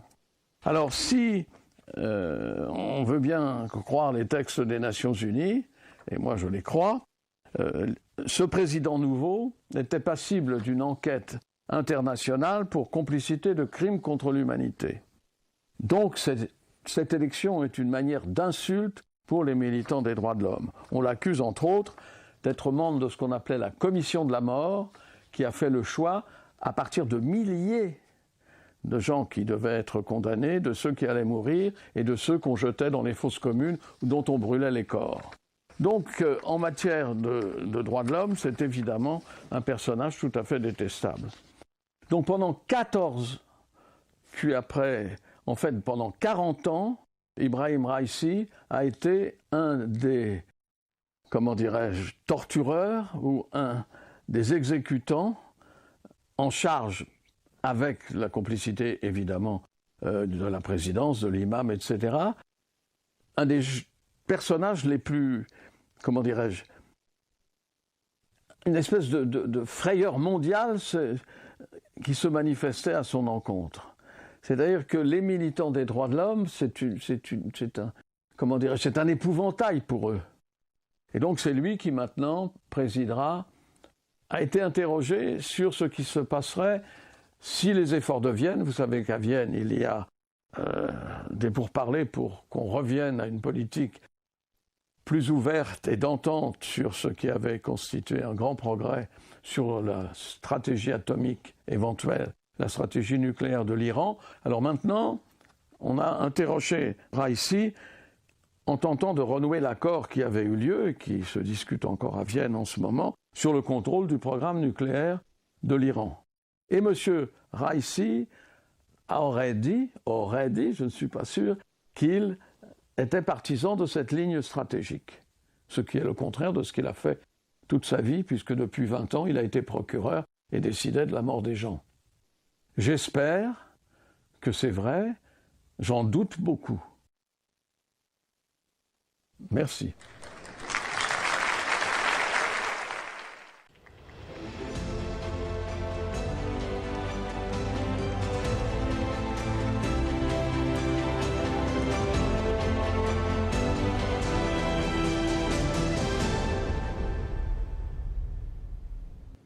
Good morning, and thank you very much for inviting me to take part in this very important debate with such a stellar array of other speakers. The Iranian people have a proud and distinguished history. Persia's cultural artifacts are scattered around the world's great museums, including here at the British Museum in London. Its rich legacy in literature, music, dance, and poetry have affected cultures across the world, from Omar Khayyam to chess.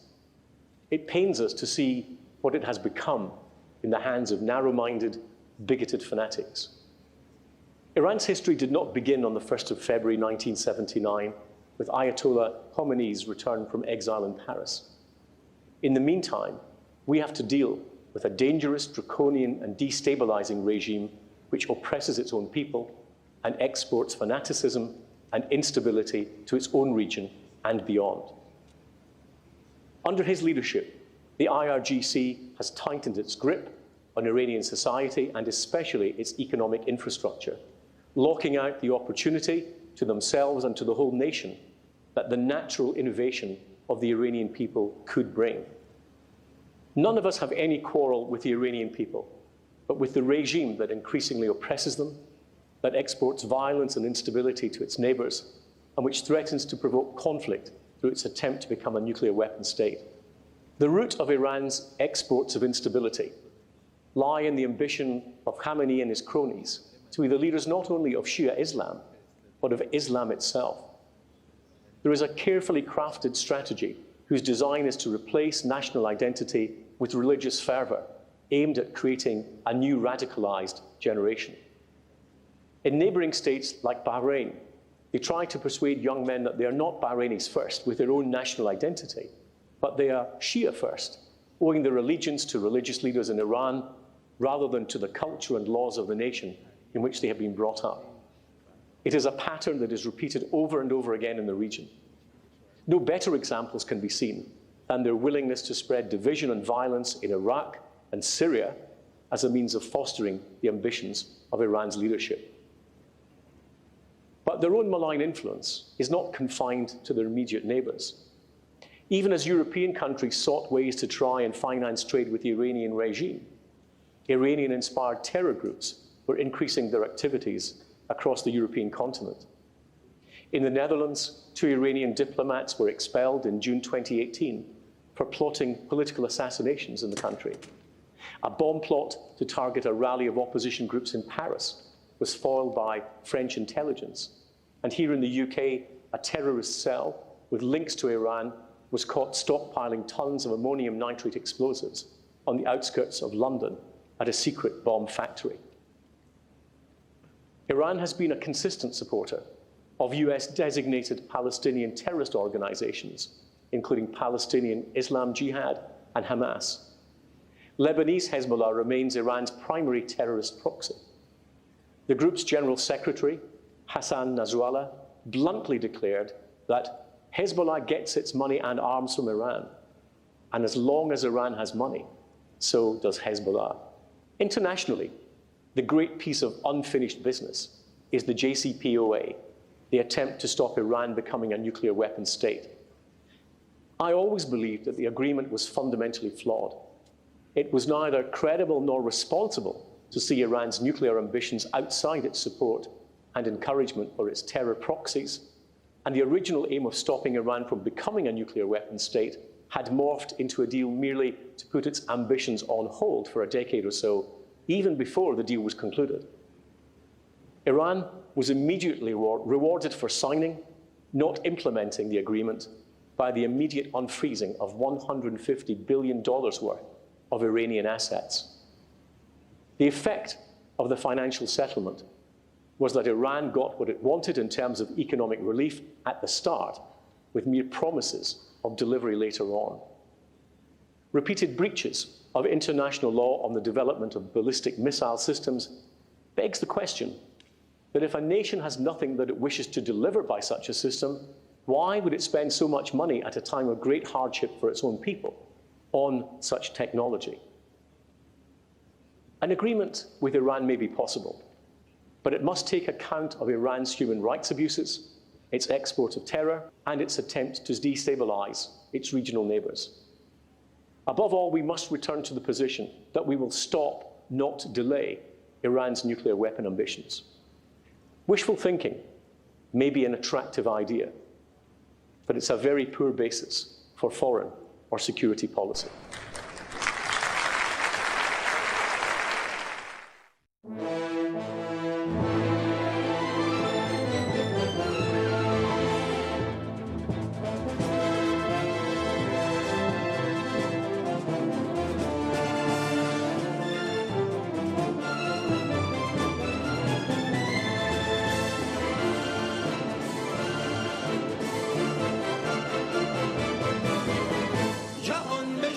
صدایم را صدای ملت ایران که میخیزد ز قلب ما به هر کوی و به هر میدان.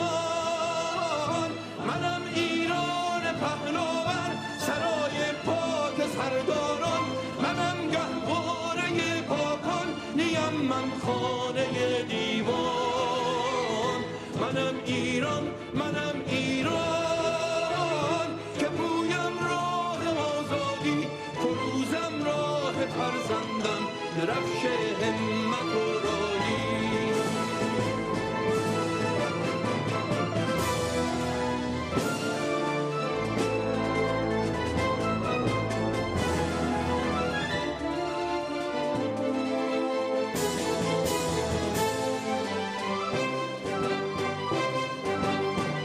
چنان پاکی گران دارم به بازوی وطن خواهان که بر سندان خاک از بن کنند کاخ ددان ویران.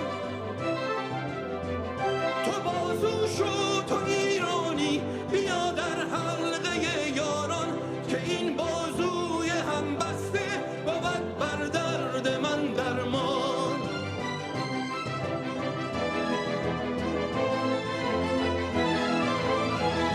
منم پرچم که گلگونه ز خون سرخ رزماور، بیا سبز و سپیدم کن تو ای همراه تو ای یاور. بیا در اعتزاز آمد درفش وحدت ملی، تو بازو شو بر این پرچم، بیا هم بسته هم پیمان. منم شورشگر و عصیان، منم ایران، منم ایران.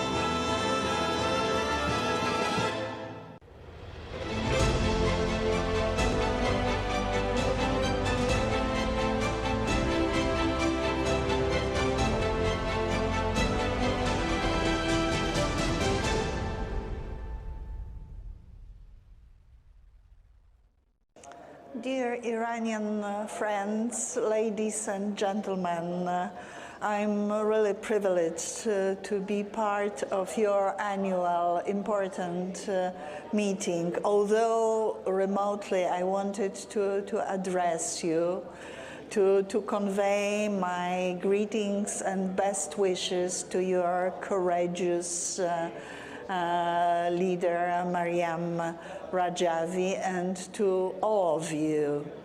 I hope that COVID-19 is soon over and we are able to meet physically and share this appointment to many, if not all, of you. Unfortunately, we in the European Parliament indicating difficult history, in particular indicating the crimes perpetrated by Mullah's regime in 1988, are not satisfied with this result either. I think it means humiliation to whole international community, and be sure that we are with you, that we want to raise the issue of human rights in Iran, of genuine rights of Iranian people to have their sovereign country, democratic, beneficial to all ordinary people, and developing in the way enabling them to live peacefully. All the best.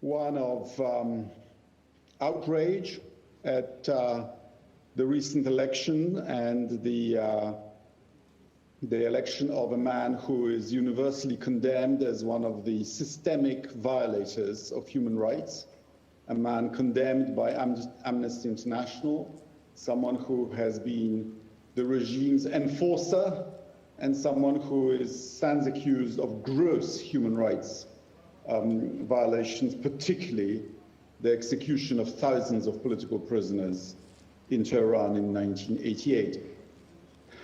One is sort of hopeless when something like that happens, because how can the regime even expect us to meet with this person, to talk to this person? How can we conduct politics with a butcher like that?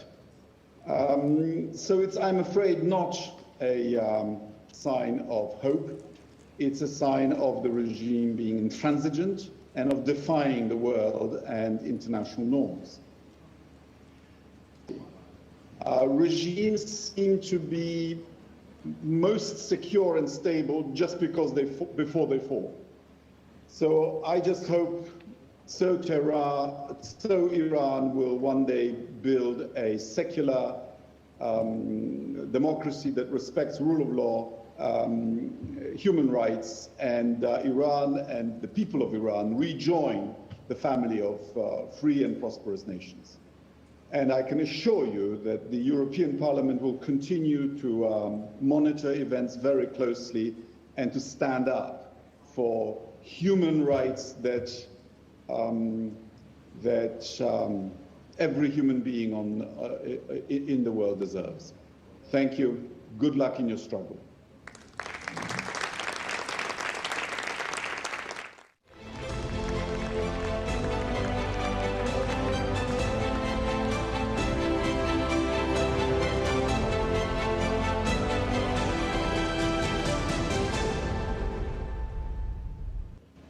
Dear friends, let me tell you how happy I am to be able to join you in this magnificent international summit for free Iran. I have been many years in politics, be it in my own country, Slovakia, when I was Minister of Foreign Affairs for 10 years, and later in the European Parliament in Brussels, where I also was deputy for 10 years. My acquaintance and friendship with the representatives of the opposition PMOI representatives in Brussels is something I am really proud of. I'm very well aware of their commitment and fight for the freedom in Iran. I participated in many meetings of the Friends of Iran, and I have met your leader, Madame Maryam Rajavi, for several times. And from my own experience, I know that there are many European politicians who are supporting Madame Rajavi and the movement she leads. Now we are having this online summit after the election, so-called elections in Iran. And these so-called elections brought new president to Iran, Mr. Ibrahim Raisi. But we know that he was the personal pick of the supreme leader, Ayatollah Ali Khamenei, to become president. So now we are facing Iran with the president Ibrahim Raisi. It means that the game of soft line, hard line is over. No more deceiving of the public, no more fooling of the international community. The European Union has to face this new situation in a strong way. We cannot close our eyes over the violations which this theocratic regime in Iran does, its repression of women and its crushing the opposition. The situation cannot go back to normal as long as the Iranian regime is doing this. And it should be clear for the European Union, for the European Union High Representative for the Foreign Policy, Mr. Joseph Borrell, that it's not possible to behave in a normal way as long as the situation in Iran prevails. I think that there is a situation in Iran which calls for the new uprising. I think that people of Iran have enough. They deserve much, much better than they had for the over 40 years of this regime. So let me finish by saying that I urge all Iranians to support Madame Rajavi for this just fight. And we, the Europeans, it is our duty to support this movement in Iran to bring the democratic, normal life for the population of Iran. So I wish you all the best in that fight. Thank you.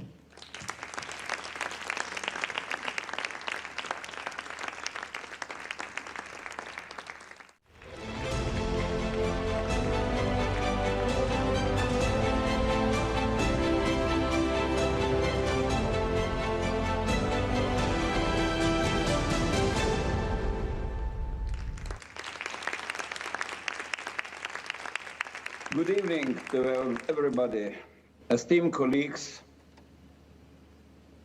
dear Iranian freedom fighters, especially those who are speaking from within the Iran. I know it needs a lot of courage and it's a huge risk. A lot have been said today about situation in Iran, and I don't want to repeat about a person who has been appointed as a president and who was involved in a very serious crime against humanity. I want to talk about some, let's say, attitude towards the events in Iran, in Europe. Today we hear talks about the possibility that the United States sanctions are removed as a part of a revival of nuclear accord. We can just imagine how tempting it would be for the mullah's regime to use oil revenues to fund his economic and military goals and to strengthen the internal pressure apparatus. But even in this difficult situation, at home, it should be clear that Raisi is not prepared to compromise on nuclear talks. And in his first interview with the media, he has made it clear that it is the West who should make all the sided concessions. Nevertheless, the question remains, even if he did accept to compromise on issues like nuclear, ballistic missiles, destabilizing activities in the region, the question remains, should Europe turn its back to its democratic human rights principles and hold dialogue with a man who is a criminal against humanity? I am sure that no, or at least I hope. The EU has not sanctioned any Iranians for human rights violations since 2013, when an interim deal on Iran's nuclear program was reached, despite major abuses, such as those detailed in a United Nations report released this March. But the EU has several times condemned Tehran for the human rights violations. Just in April 2021, after 8 years of silence, the European Parliament voted to impose sanctions on Iran in the framework of the EU Global Human Rights Sanctions regime, so-called EU Magnitsky Act, established by the Council of Ministers in December. The Council then decided to extend its restrictive measures responding to a serious human rights violations in Iran until 13th April 2022, adding 8 persons and 3 entities to the sanctions list in view of their role in the violent response to the November 2019 demonstrations in Iran. This modest list now comprises a total of 89 individuals and 4 entities. Dear colleagues, we cannot forget with whom we are dealing. Iran is the country that persecutes the opposition by using capital execution. They execute sportsmen, journalists, and even minors in a large numbers. And here I just want to express my sincere support to the Slovenian Prime Minister Janša, later supported by Senator Lieberman. We have to push for President Raisi to be investigated by the International Court of Justice for crimes against humanity, including murder, forced disappearance, and torture. One might say that we as Europeans have no other choice but to talk with him, as we have no other interlocutor in Iran. But actually, there is an interlocutor in Iran to whom we can talk. If we stand on the side of Iranian people who have boycotted the recent presidential elections and do not want Raisi as their president, when we will see that Iran has a democratic alternative, the National Council of Resistance of Iran.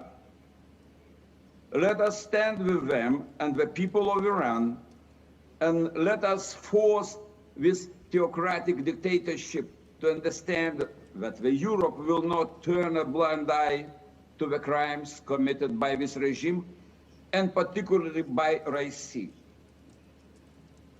And we know what does mean to live in bondage. Once again, I wish Iranian people all the best, and please know Lithuania always will stand with you. Thank you for your kind attention.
اینجا زندان گوهردشته. الان ساعت 11 یکشنبه 9 مرداد سال 67. منو از فری 8 صدا کردن. من دیگه بر نمیگردم. از 3 روز پیش قتل عام تو اوین شروع شد. تو گوهردشت از دیروز با اعدام بچه‌های مشهد شروع کردن. امروز از صبح رفتن سراغ کرجی‌ها. هر کی میگه اتهامم مجاهدین اعدام میشه. 30,000 تا شاید هم بیشتر تو این قتل عام اعدام میشن. این آزمایش نسل ماست. سراغ ملیکشا هم رفتن. اونایی که حکمشون هم تموم شده همه اعدام میشن. به مریضامون هم رحم نمیکنن. حتی محسن محمد باقر و ناصر منصوری هم که فلج و قطع نخواهی هستن اعدام میشن. تو اوین هم قوقاست. بچه‌ها برای دفاع از اسم مجاهد سر از پا نمیشناسن. رئیسی بون محمدی کلافه شدن. اینجا هم ناصری هم کم آورده.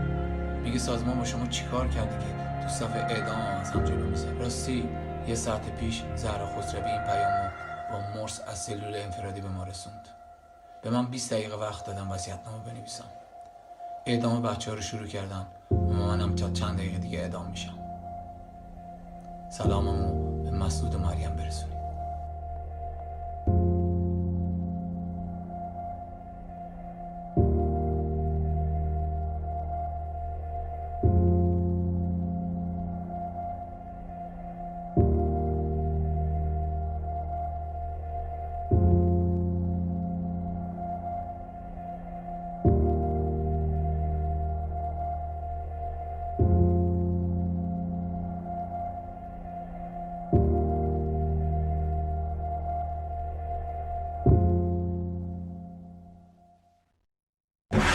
صدایی که تو گلومه از صدای شماست، شورشی که تو قلبمه از شکوه راه شماست.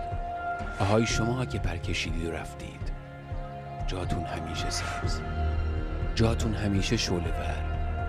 ما کانونهای شورشی راه شما رو به آخر میرسونیم.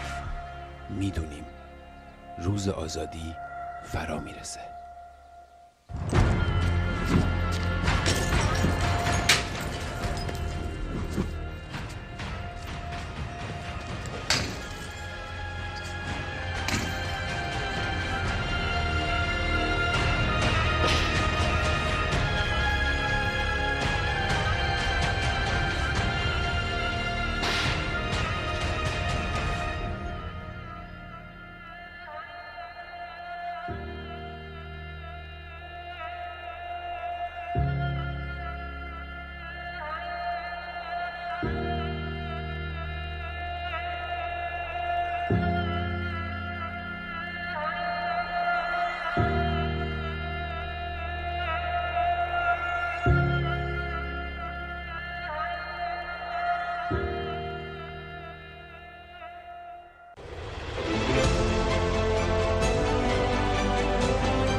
Ladies and gentlemen, distinguished guests, it is my honor to address this event on behalf of the Democratic Party of Albania, a member of the European People's Party and of the International Democrat Union.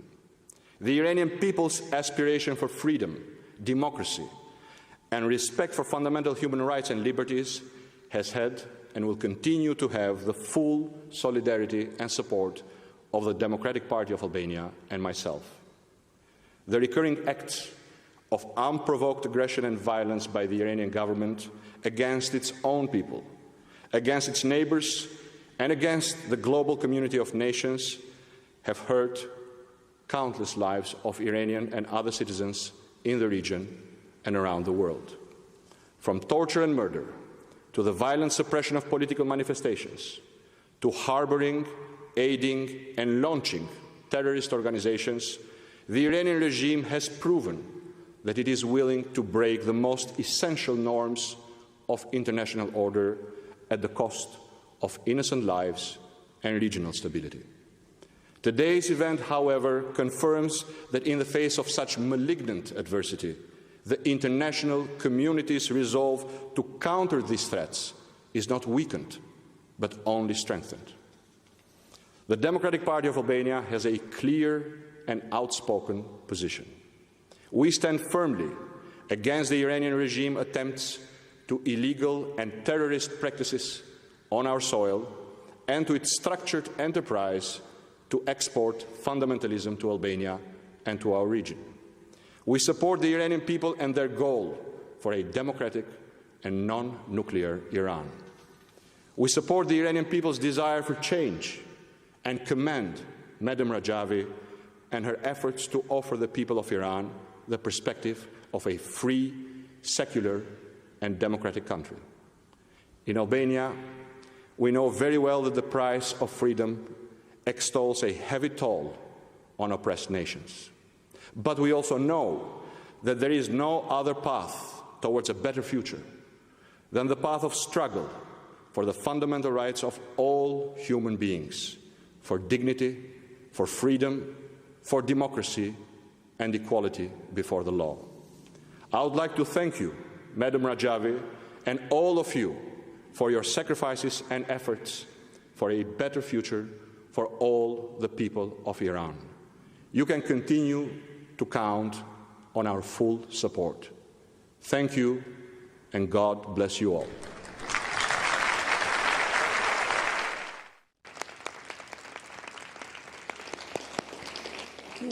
Dear Mr. Basha, thank you for your participation in this year summit. Your firm position against Iranian terrorist activities in Albania and also commitment to Iranian people aspiration for a free and democratic Iran is admirable. Thank you again, and thank you very much. Ariel Marie.